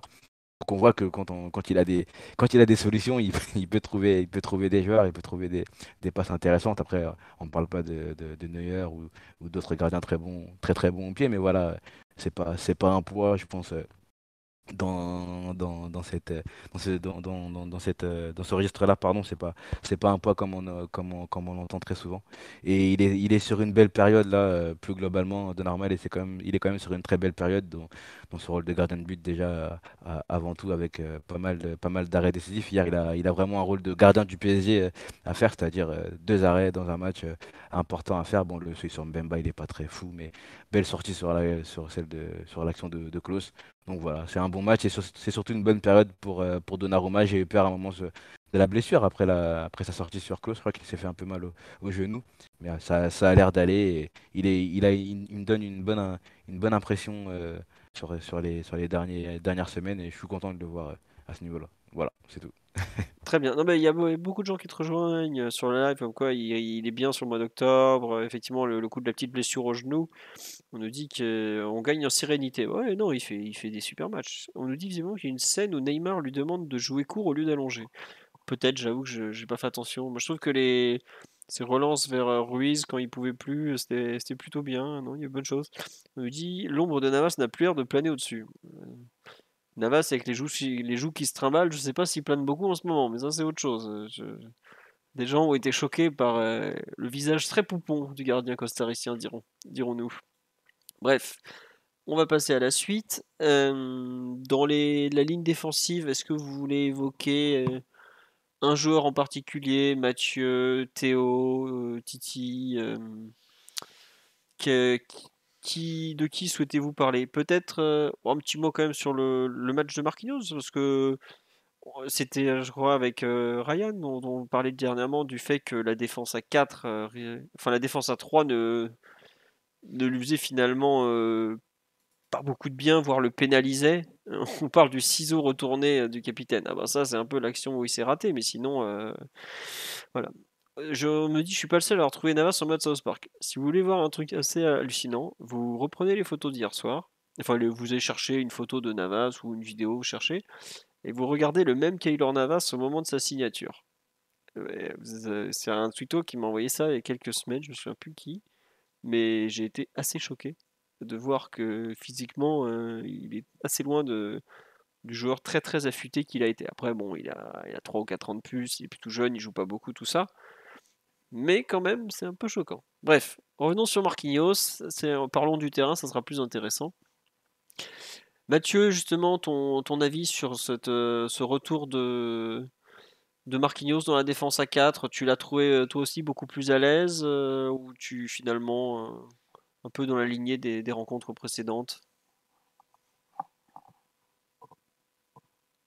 C'est difficile de faire un bilan alors on a joué simplement un seul match avec la défense à 4, donc il faudra tirer des conclusions un peu différentes, surtout qu'il y a eu deux partenaires aussi sur son match en défense. Il a joué une partie axe droit, une partie axe gauche, l'une avec Danilo, l'autre avec Mukele. Moi j'ai trouvé qu'il avait fait un bon match, c'est vrai, donc, que ce soit à la relance, que ce soit aussi dans les interventions plusieurs fois dans les airs ou pour couper des trajectoires. Donc, je l'ai trouvé solide et assez propre au final. Donc, c'était pas forcément évident. Tu avais un Mukele à côté qui avait sans doute pas joué à ce poste-là depuis un certain temps.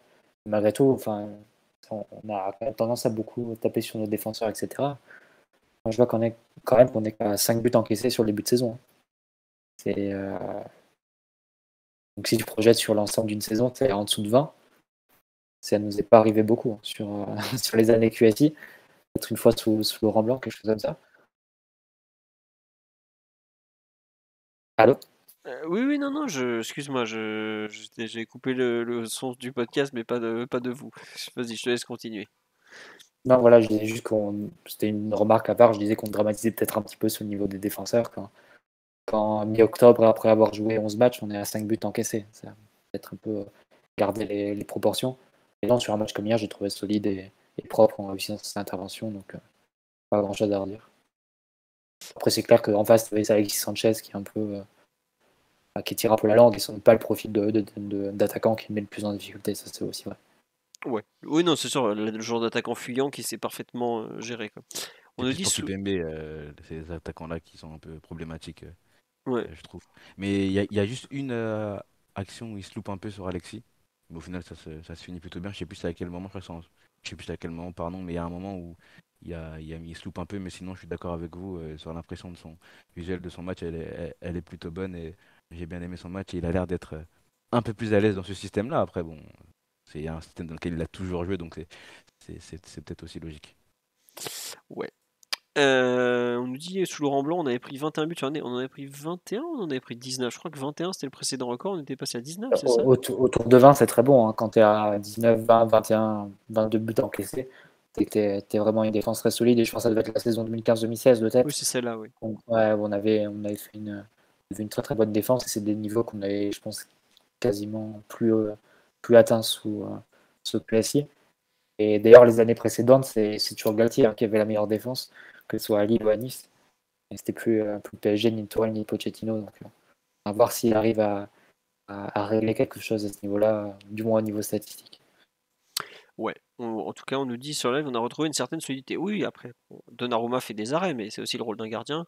On lui demande pas des arrêts. Enfin, c'est pas comme.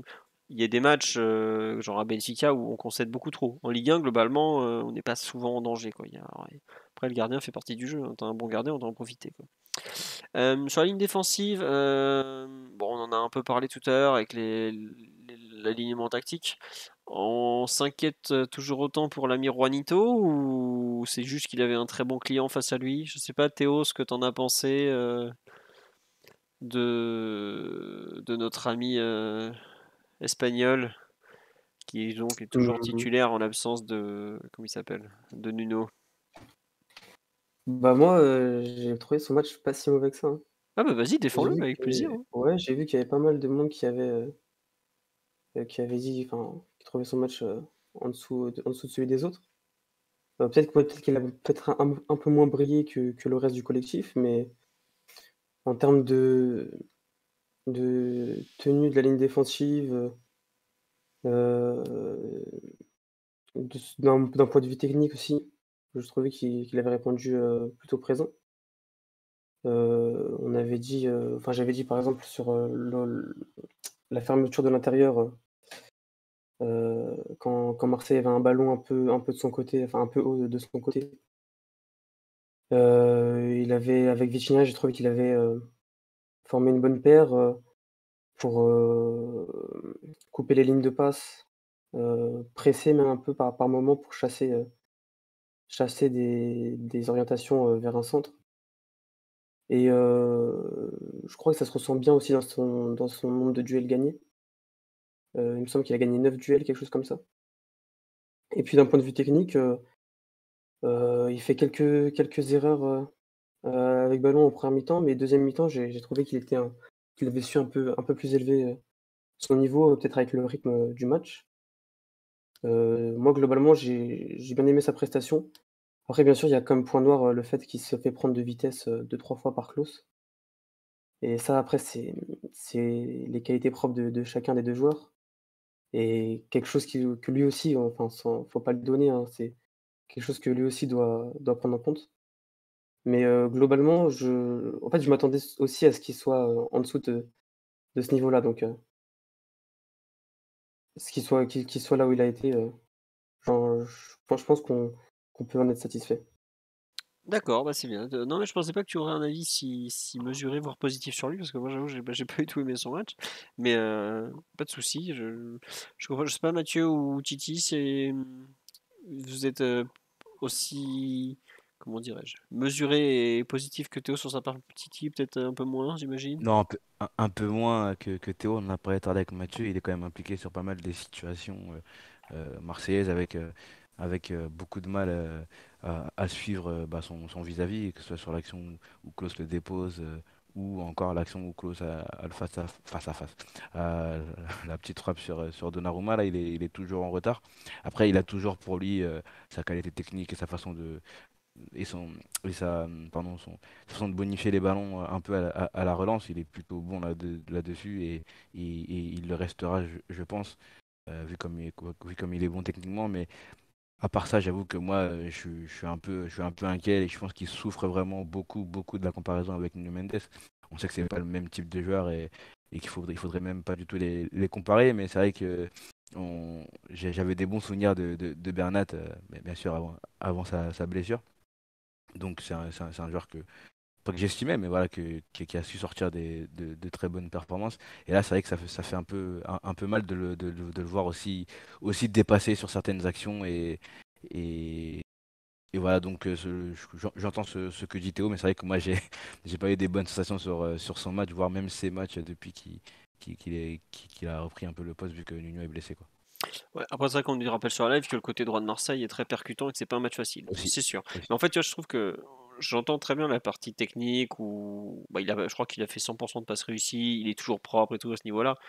Mais la partie vraiment accélération, vitesse, capacité à répéter des efforts qu'on demande beaucoup à un latéral, là, je trouve qu'il est loin. Bon, la vitesse, ça n'a jamais été spécialement son point fort, mais là, il y a un moment, il se fait franchement dépasser par Klose. Il est sur le centre dont parlait Mathieu en première Ah mi-temps. bah oui, Il est vraiment très très très loin. Et on sent quand il ça se... c'est une image terrible. Ouais. Ah ouais, Franchement, on sent qu'il essaie de piocher et qu'il n'arrive pas. Le gars lui prend.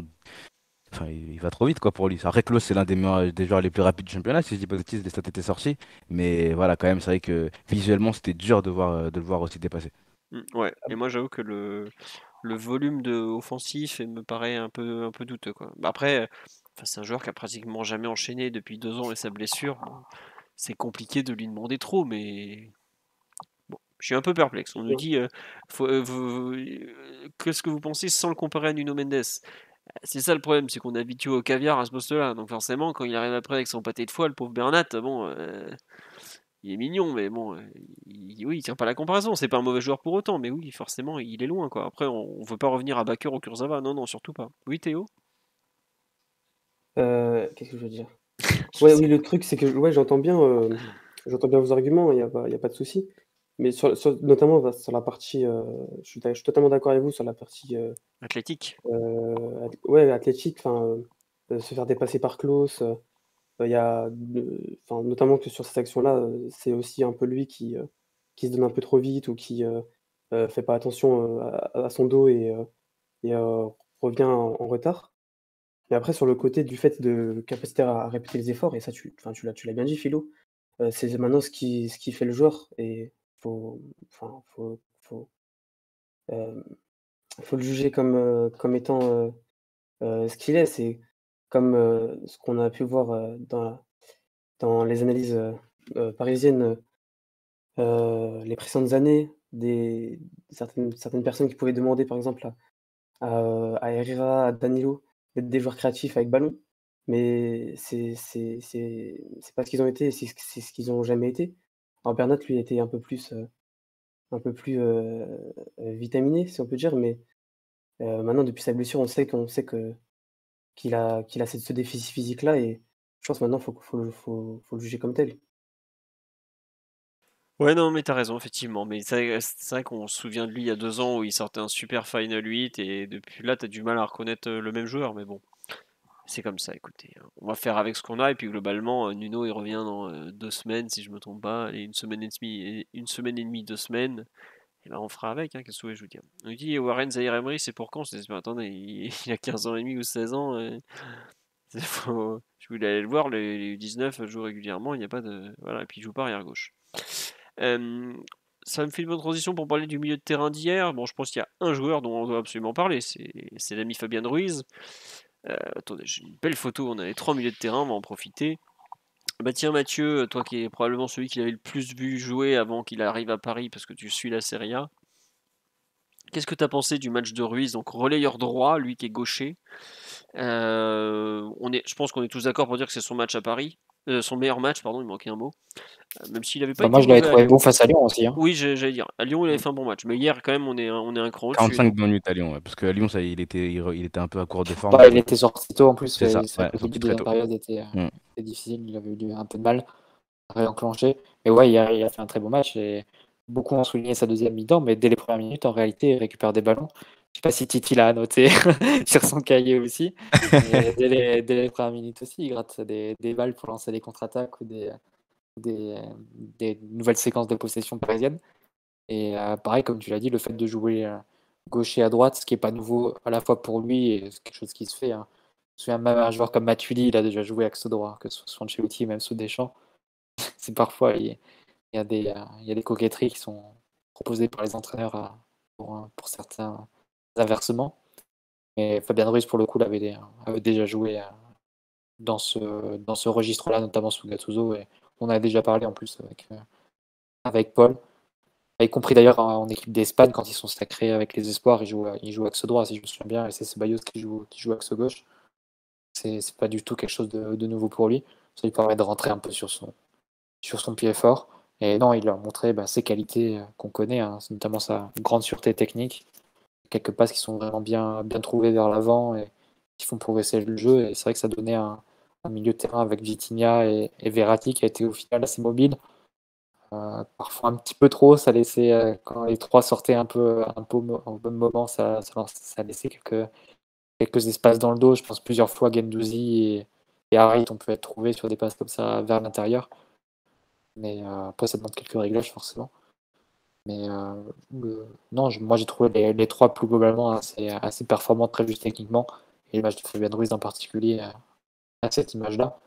Et même en montant progressivement en régime au cours de la rencontre, en grattant de plus en plus de ballons, ça tord un peu le coup à certaines fausses idées que certains avaient du joueur en présentant comme quelqu'un de statique, de manque de volume, etc. Je pense qu'avec un match comme hier, j'ai sans doute une meilleure appréciation de son profil.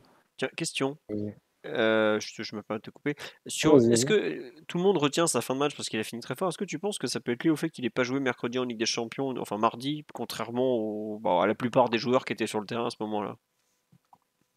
Je me suis posé la question en fait. Ouais. Non, c'est sûr, c'est possible.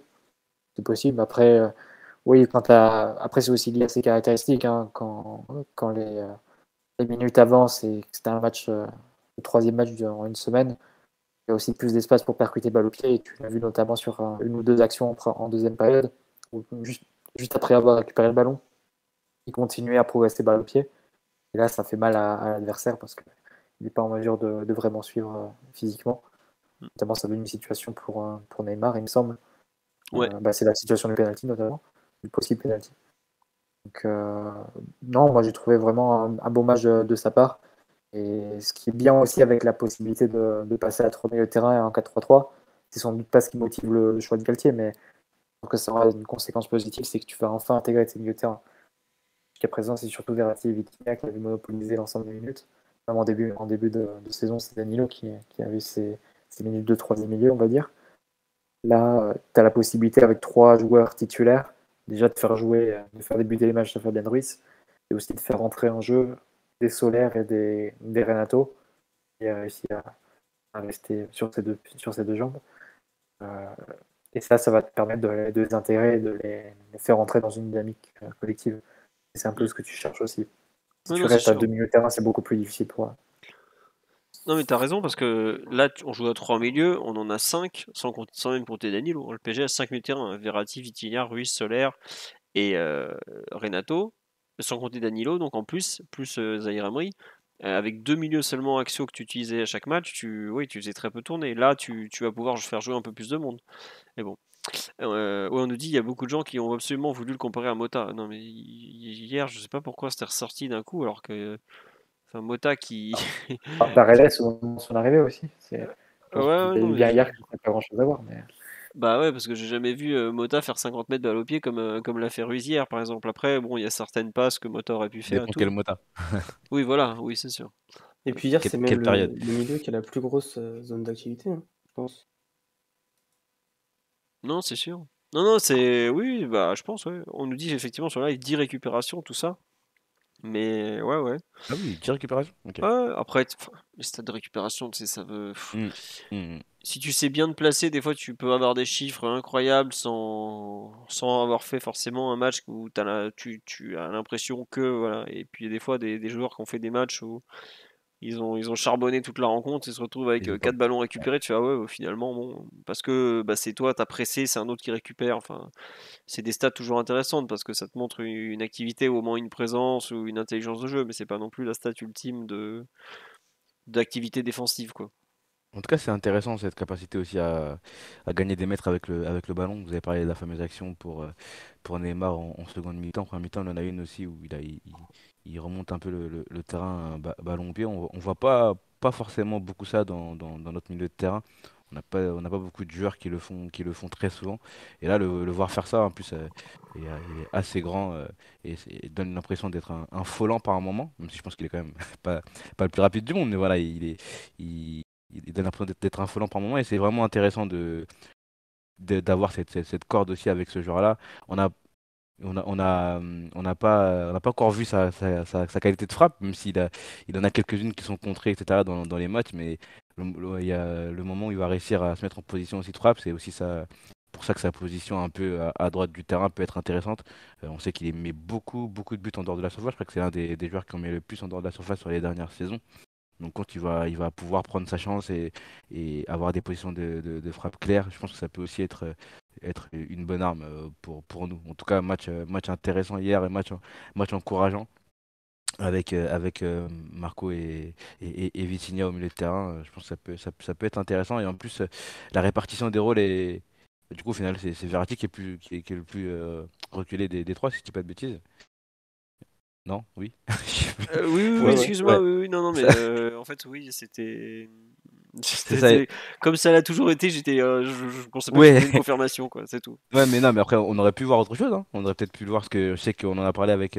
Je crois que c'était Paul qui était venu parler de, Ouais, de de Ruiz Ruiz, dans ouais. le podcast et il dit il avait aussi pu jouer devant la défense. Là, on a vu que c'est Marco, c'est aussi une question de. Bah, c'est le meilleur à la relance aussi, Verratti. Donc, à la base des actions, c'est bien de l'avoir. Mais la répartition des rôles est plutôt claire et hâte de voir comment ça va se dégoupiller dans le futur. Et comme Mathieu a dit, ça nous permettra d'intégrer aussi les milieux de terrain, parce que là, Soler peut avoir des minutes, Renato peut revenir et rentrer dans ce milieu de terrain si on continue à jouer à 3. C'est important parce que je pense que c'est les joueurs qui étaient le moins intégrés depuis leur arrivée, c'était plutôt les milieux de terrain qui avaient du mal en grappillant des minutes par-ci, par-là, Soler des 2-3 minutes, c'est pas facile aussi, faut pouvoir vraiment avoir de la continuité et s'intégrer dans une équipe.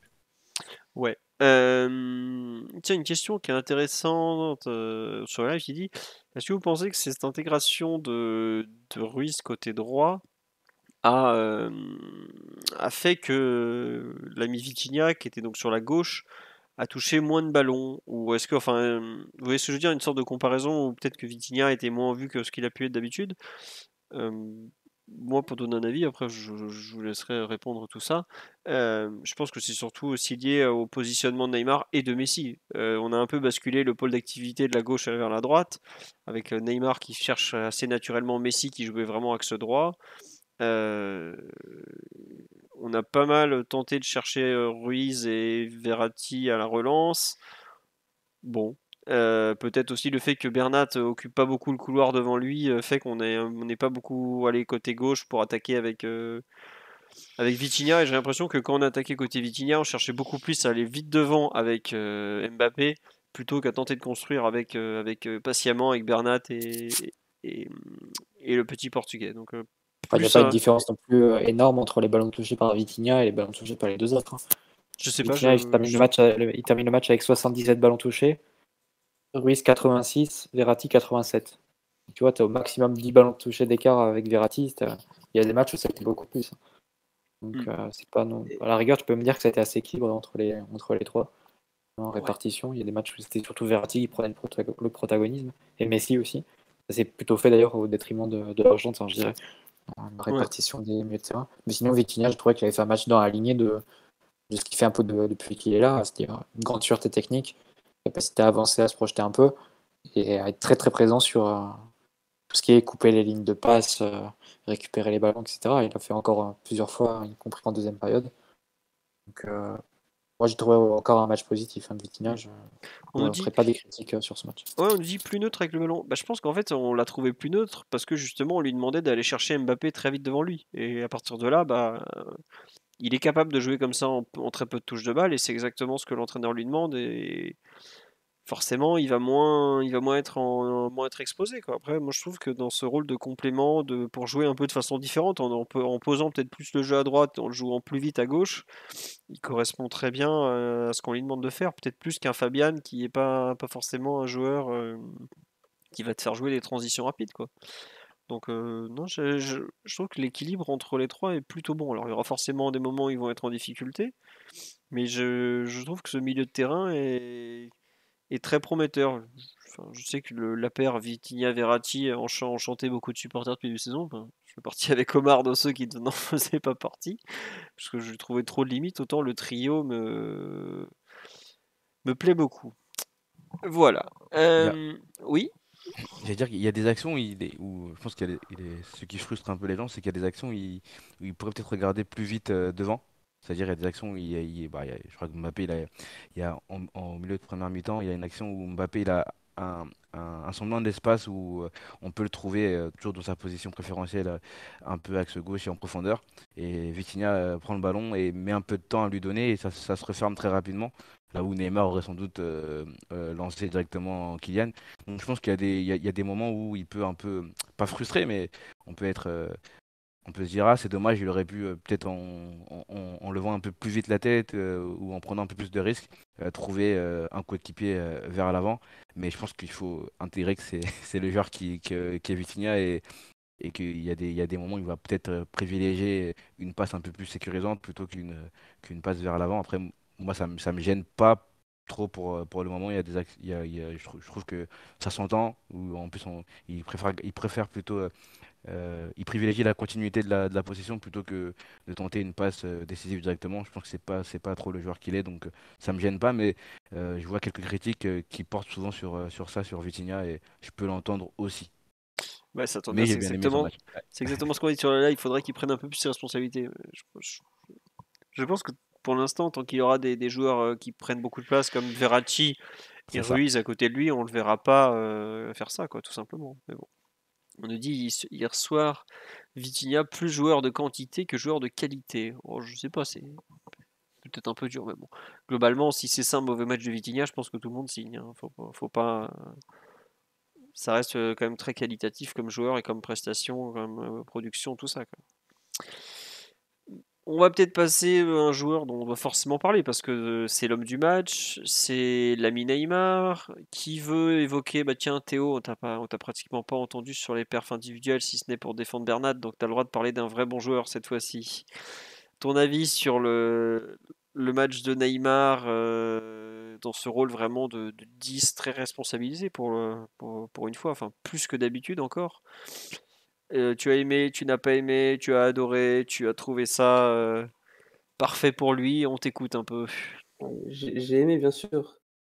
Heu, ouais, Neymar, bah, il a fait un excellent match, l'homme du match.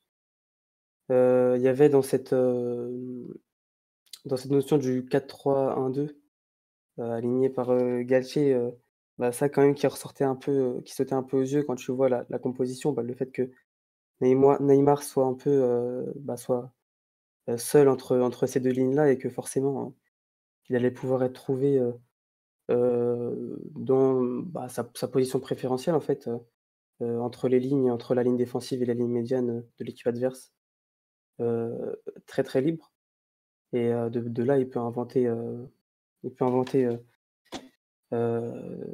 tout il peut inventer pardon, peut progresser balle au pied et trouver des lignes de passe, vers Mbappé et Messi. Je sais pas ce que vous en pensez, mais moi j'ai trouvé qu'il avait eu peut-être un peu du mal à rentrer dans son match. Il y a deux trois ballons, au début du match où il force un peu le truc. Il y a un moment où il enchaîne les passes avec Vitinha et il force une dernière passe et il perd le ballon, ce qui donne un compte pour Marseille. Il y a aussi le moment où, Vitinha le trouve bien, entre les lignes avec un ballon haut, qui saute la ligne médiane et où, au lieu de fixer et continuer à progresser, il passe un peu trop tôt et il va, il perd le ballon. Parce que ça passe, enfin Mbappé était pas encore mis en position, pour bien recevoir sa passe. Après ça, il est bien rentré dans son match.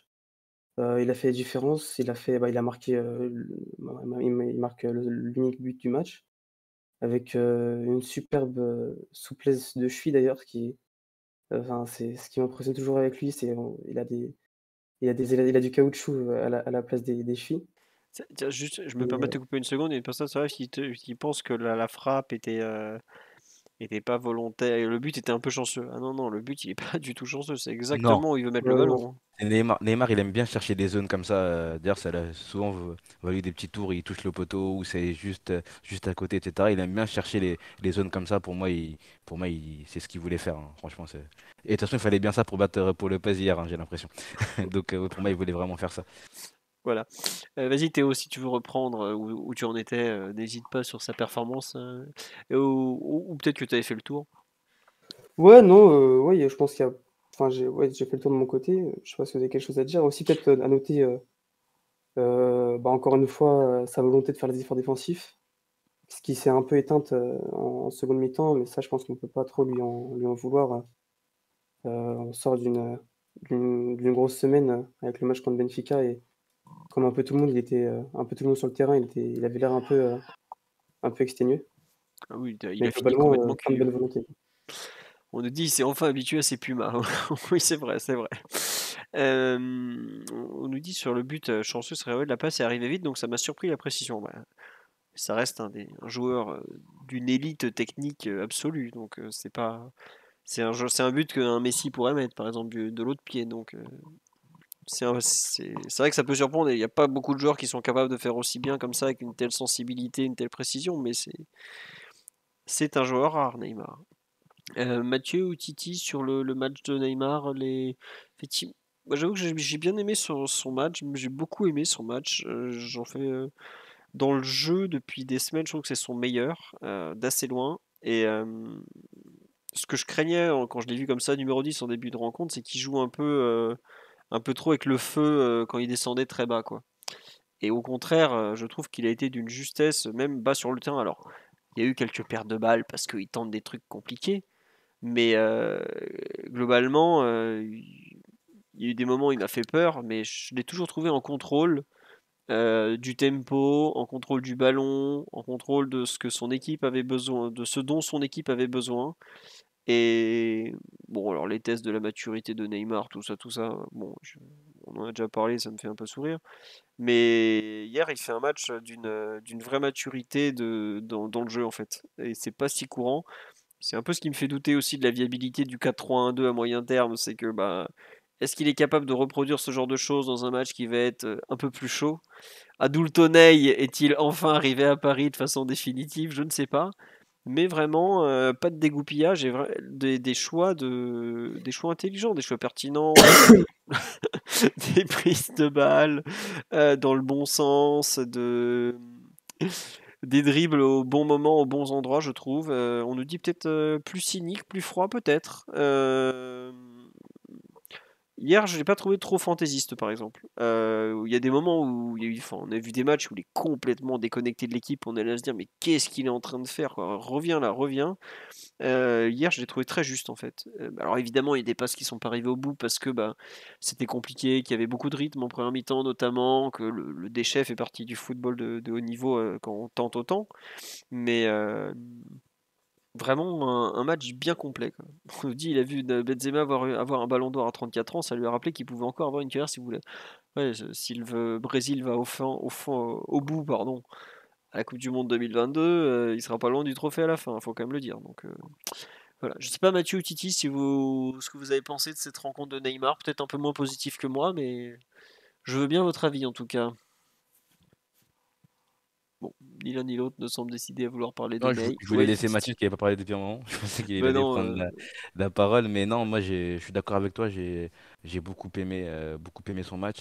Moi j'avais peur dans le match là de plutôt des ballons perdus vraiment très bas sur le terrain, sur des situations où il est pressé par les joueurs marseillais. J'en dénombre pas beaucoup des ballons perdus. En tout cas, il n'y a eu de balles perdues qui ont été très dangereuses de sa part. Et puis de toute façon, son jeu aussi amène à des ballons perdus. C'est normal, mais c'est vrai que dans cette zone du terrain-là, j'avais un peu peur de ça. Et j'avais aussi, je me questionnais sur le fait de mettre Messi plus haut parce qu'il y avait une belle relation avec Verratti qui s'était nouée entre Messi et Verratti pardon, depuis le début de la saison. Mais finalement, Neymar a fait vraiment un super match. Il a fait ce que demandait le match en fait et sa façon de beaucoup trouver Mbappé après être touché, après avoir été touché derrière les milieux de terrain, etc. Un Neymar plus vraiment c'est un joueur qui a une mue presque, hein, parce qu'il y a un peu moins dans le dribble et l'élimination, mais beaucoup dans la passe et les inspirations avec ballon au niveau des passes. C'est vraiment intéressant. Il était dans un soir d'inspiration plutôt très, très haut, hein. Donc c'est vrai que les matchs où il sera moins bien, cette position-là sera peut-être un peu plus dangereuse, pas pour l'équipe, mais en tout cas sur des ballons perdus, ça peut être dangereux. Hier, j'ai vraiment bien aimé son match. Son but est vraiment superbe. Parce que le ballon arrive très très vite, hein, de Kylian, et la façon dont il arrive à la placer hors de portée de, de Paul Lopez est vraiment génial. Donc je suis content. Il avait l'air lui aussi heureux, en tout cas, dans ce match-là. Comme on en a parlé tout à l'heure, il n'a pas cédé aux provocations, mais il y en a eu que très peu. C'est aussi un joueur qui dans les classicos, il avait pas tout le temps réussi à, Non, à, à avoir son classico, tu vois, son classique où il arrive à ça poser Ronaldinho, vraiment un quoi. super match. Voilà, ça Ronaldinho. Je dirais pas que c'était ça hier, mais en tout cas, il est le très grand artisan de cette victoire-là et ça me fait plaisir pour lui et voilà pour l'équipe aussi, quoi. Très bien. Non, il y a pas mal de réactions sur la live. On nous dit pas trop d'accord sur la maturité hier sur le match, pas mal de mauvais choix. Des fois où il allait s'embourber et tout. Ouais, mais après, ça reste Neymar. Au bout d'un moment, tu pourras pas lui demander d'arrêter de dribbler. Il va jamais jouer comme un robot. Tout ça, c'est un joueur tellement différent des autres que bon. Après, la perception, elle est aussi liée au fait que quand l'équipe commence très bien le début de match, il commence un taux en dessous. C'est-à-dire qu'il va rater 3 passes directes dans les 5 premières minutes. Et après, il va plus beaucoup en rater sur le reste du match, mais tu as de suite cette impression où tu te dis, ah, si il était un peu mieux réveillé, entre guillemets, sur le tout début du match, et un peu synchronisé avec le reste de l'équipe, la différence était faite au bout de 5 minutes, quoi. Et peut-être c'est un peu ça qui reste. Et c'est vrai que quand tu revois à froid, tu te rends compte que sur la durée du match, il y a moins de déchets que ce que tu penses, que ce qui était vraiment flagrant sur le direct, notamment au début de match. Ouais. Autre chose, on nous dit que comment expliquer qu'ils se blessent pas cette saison? Bah, bonne préparation, je pense la Coupe du Monde très en tête, peut-être moins d'excès. Après, il faut attendre parce qu'en général, les blessures musculaires de Neymar, et je lui souhaite tout sauf ça, c'est en général, souvent c'est autour du mois de novembre. Si vous regardez ses débuts de saison avec le PSG, c'est rarement été septembre, octobre. Août, septembre, octobre, ça va encore.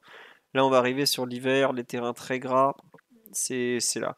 Si je me trompe pas, il se pète. Bon, l'année dernière à Saint-Etienne, c'est particulier parce qu'il retombe mal sur sa cheville. Enfin, sur la cheville de je sais plus qui c'était, de Masson, je crois. On s'en fout. Voilà. C'est un peu plus tard en général. Par exemple, quand il joue PSG Liverpool en revenant d'une blessure, c'était en sélection juste avant mi-novembre, quoi. Donc à suivre.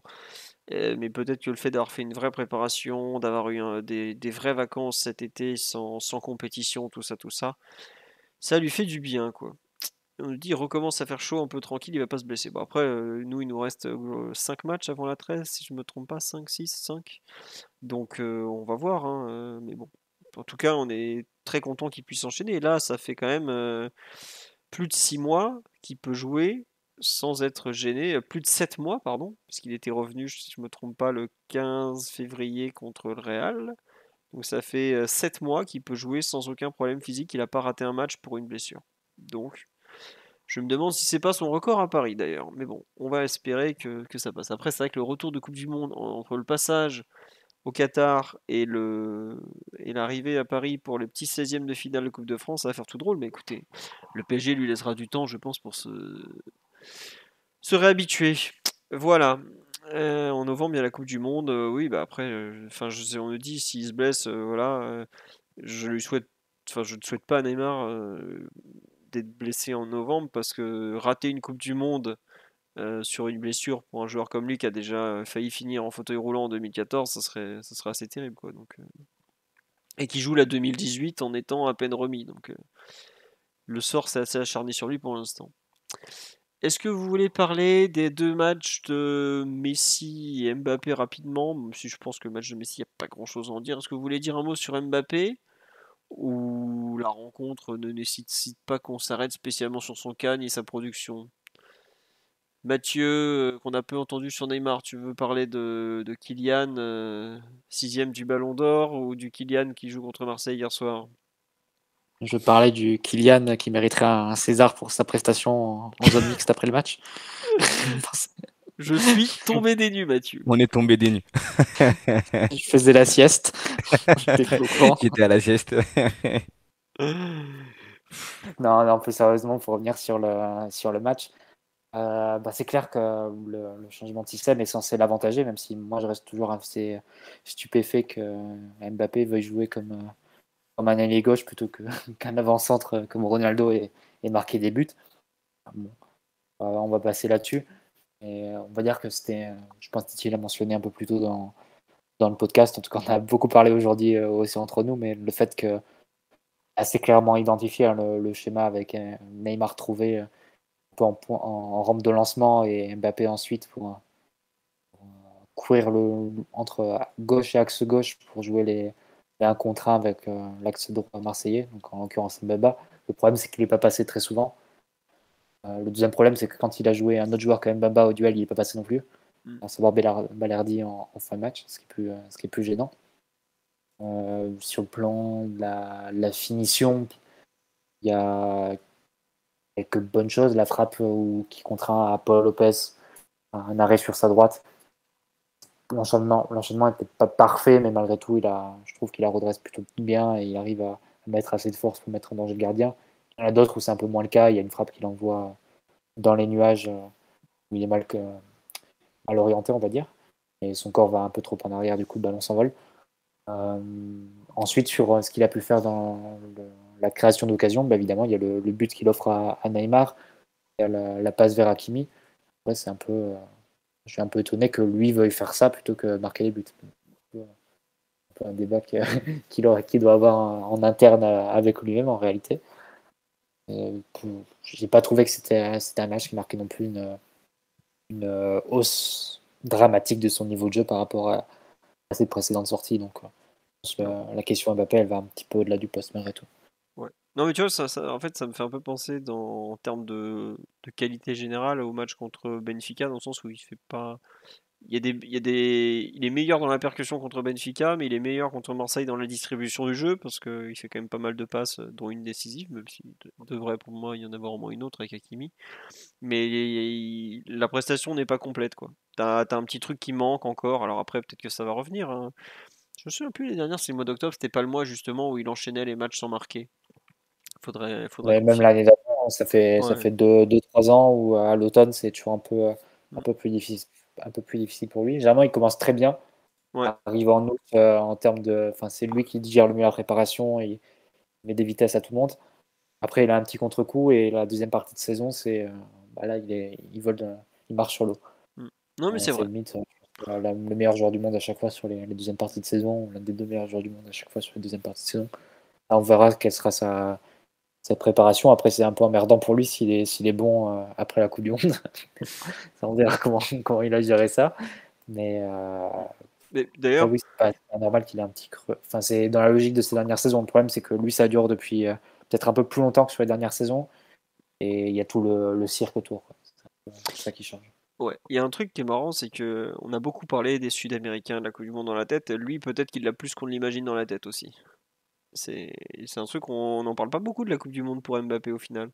Mais ça va être sa deuxième, il a gagné la première. Je me demande à quel point ça lui pèse dans la tête. C'est plus logique que ça pèse à Messi et à Neymar qui jouent Oui, leur oui. dernière. Ouais, mais lui, il a un titre à défendre, tu vois. Enfin, je sais pas. J'ai vraiment l'impression que la Coupe du Monde lui pèse beaucoup. Enfin, qu'il pense beaucoup plus qu'on l'imagine à comment arriver au top à la Coupe du Monde, en fait. Tu vois, Neymar, clairement, il arrive en se donnant à fond. Lui, c'est son truc, il y va à fond. Il se prépare comme si, franchement, c'est hallucinant. Je sais pas si on se rend compte, comme tu dis, Neymar, il va jouer sa dernière Coupe du Monde, il l'a même annoncé à la télé brésilienne, et il joue sans aucune arrière-pensée.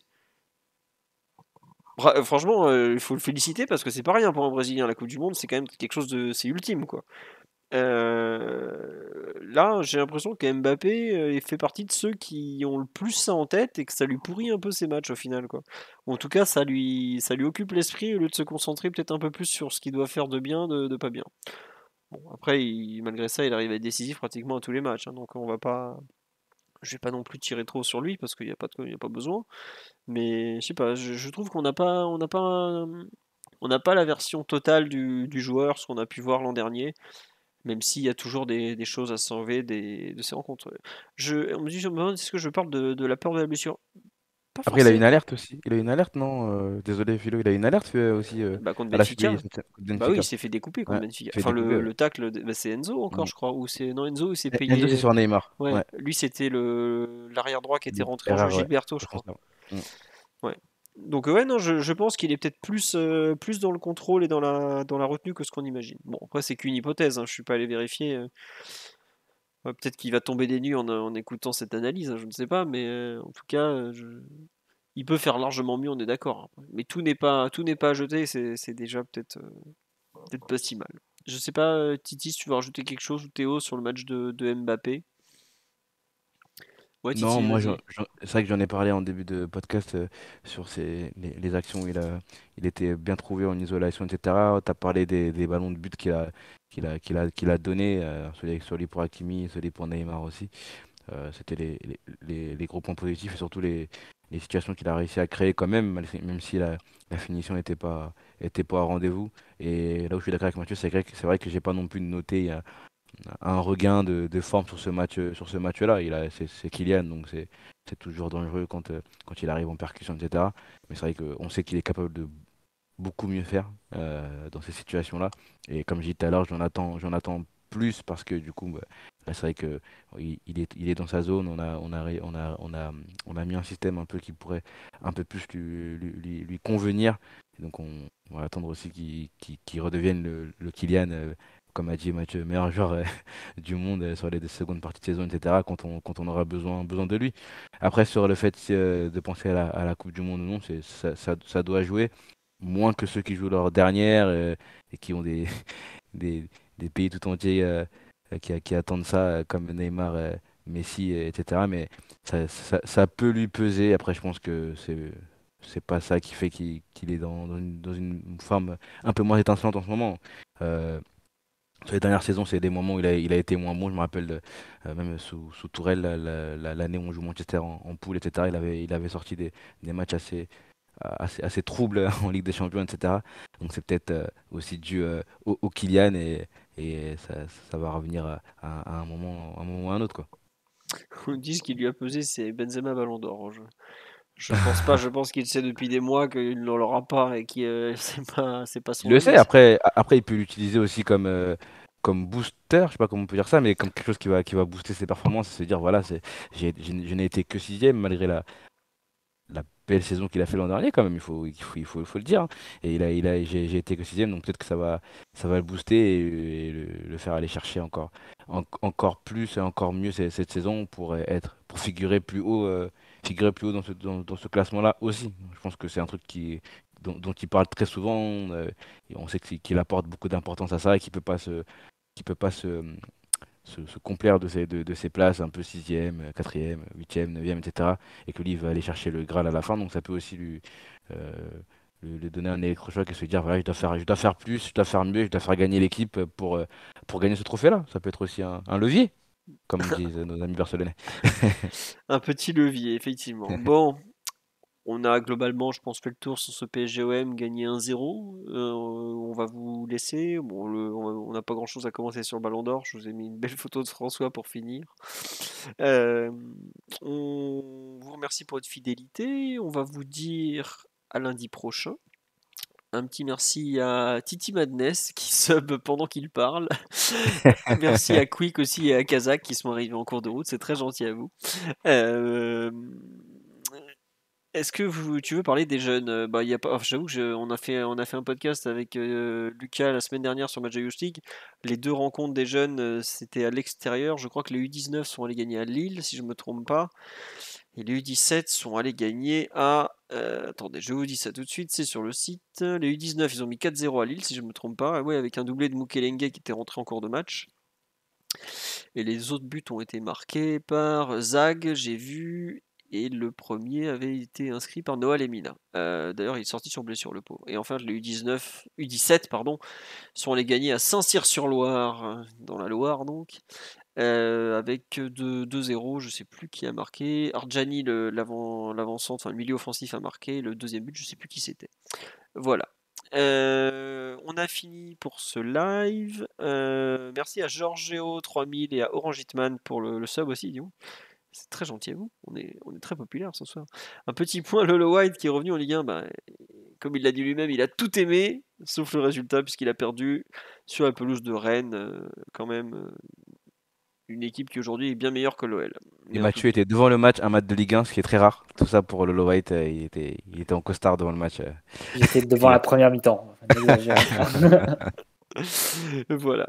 Écoutez, on vous dit à lundi prochain pour le podcast. On va pas faire de podcast de milieu de semaine parce qu'il n'y a pas de match. On vous rappelle, le prochain match est vendredi soir à Ajaccio. Pour retour, Messi va découvrir la Corse. Ça va lui faire tout drôle. Ensuite, pas emmener Messi, Mbappé et Verratti en Corse. C'est inconséquent et inconscient même de faire ça. Bah non, il faut qu'il découvre un peu ce que c'est que là c'est Ajaccio. Et encore, ça va, c'est Ajaccio, c'est pas le S Sébastien non plus, ni le Gazélec. Ah, c'est Ajaccio. Attention à Mathieu Coutador au milieu. Hein. Ouais, mais Johan Caval, pour prononcer à la Corse, n'est plus que directeur sportif, il ne pourra pas se battre. On verra le plan d'Olivier Pantalone. Le plan du mythique Olivier Pantalone. C'est vrai qu'il y a un infiltré dans le staff d'Ajaccio, j'ai oublié. C'est qui? Ah bah oui, il y a le fils de Galette. Le fils Galette. Pas celui qui se fait attraper par la justice, l'autre. Le vrai fils. Le vrai fils de Galette. Le vrai. Donc voilà, non, mais oui, ce sera vendredi soir, retour du PSG à l'AS Ajaccio. La dernière fois qu'on y était allé, je crois qu'on n'avait pas gagné d'ailleurs, parce que je me souviens qu'on avait mis 4-0 au Gazélec chez lui, mais je crois pas qu'on avait gagné sur la pelouse. C'est une pelouse où le PSG gagne pas très souvent d'ailleurs, si je me trompe pas, l'AS Ajaccio. Jordan Galtier, l'adjoint côté Corse. Voilà, oui, puis ça sera sympa d'avoir son fils dans le clan d'en face, ça fait des belles histoires à raconter. Si vous n'avez pas vu le sujet Galtier contre l'OM, parce qu'il est né à Marseille, que absolument toute la presse française vous a proposé dimanche matin, peut-être qu'on aura droit à la deuxième édition où tout le monde fait pareil, avec Galtier contre son fils. Allez, on nous reparle de l'immense Memo Ochoa, oui, mais il n'est plus là, heureusement. L'Ajaccio de Fabrizio Ravanel. De Ravanel, oui. Et effectivement, qui n'avait pas duré longtemps. Gian-Piero Bantrone. Paix à ton âme, Gian-Piero. Et oui, on avait gagné 3 en Coupe de la Ligue là-bas. Je crois que Kaba, il marque un but. Il me semble qu'il y a je sais pas si vous vous rappelez, c'était le seul match avec le PSG de Jérémy Kimacon, qui a depuis complètement disparu de la circulation d'ailleurs. C'est un nom qui m'est revenu. Un but de Cabaye, ça me dit rien. Ouais, je sais pas. Le stade René Coty, effectivement. Non, Allez. François, oui, on dit stade René Coty. Moi, j'étais dans OSS 117 à distribuer des photos là. Président Coty. Bon, Rice à nous. Voilà. Cabaye, Baebek et Aurier, les buteurs. Merci Pastorati78 pour ta mémoire. Allez, à lundi prochain. Très bonne soirée à tous. Prenez bien soin de vous. Et la blanquette est bonne. Bisous tout le monde. Ciao. Ciao. Bisous. Bonne soirée.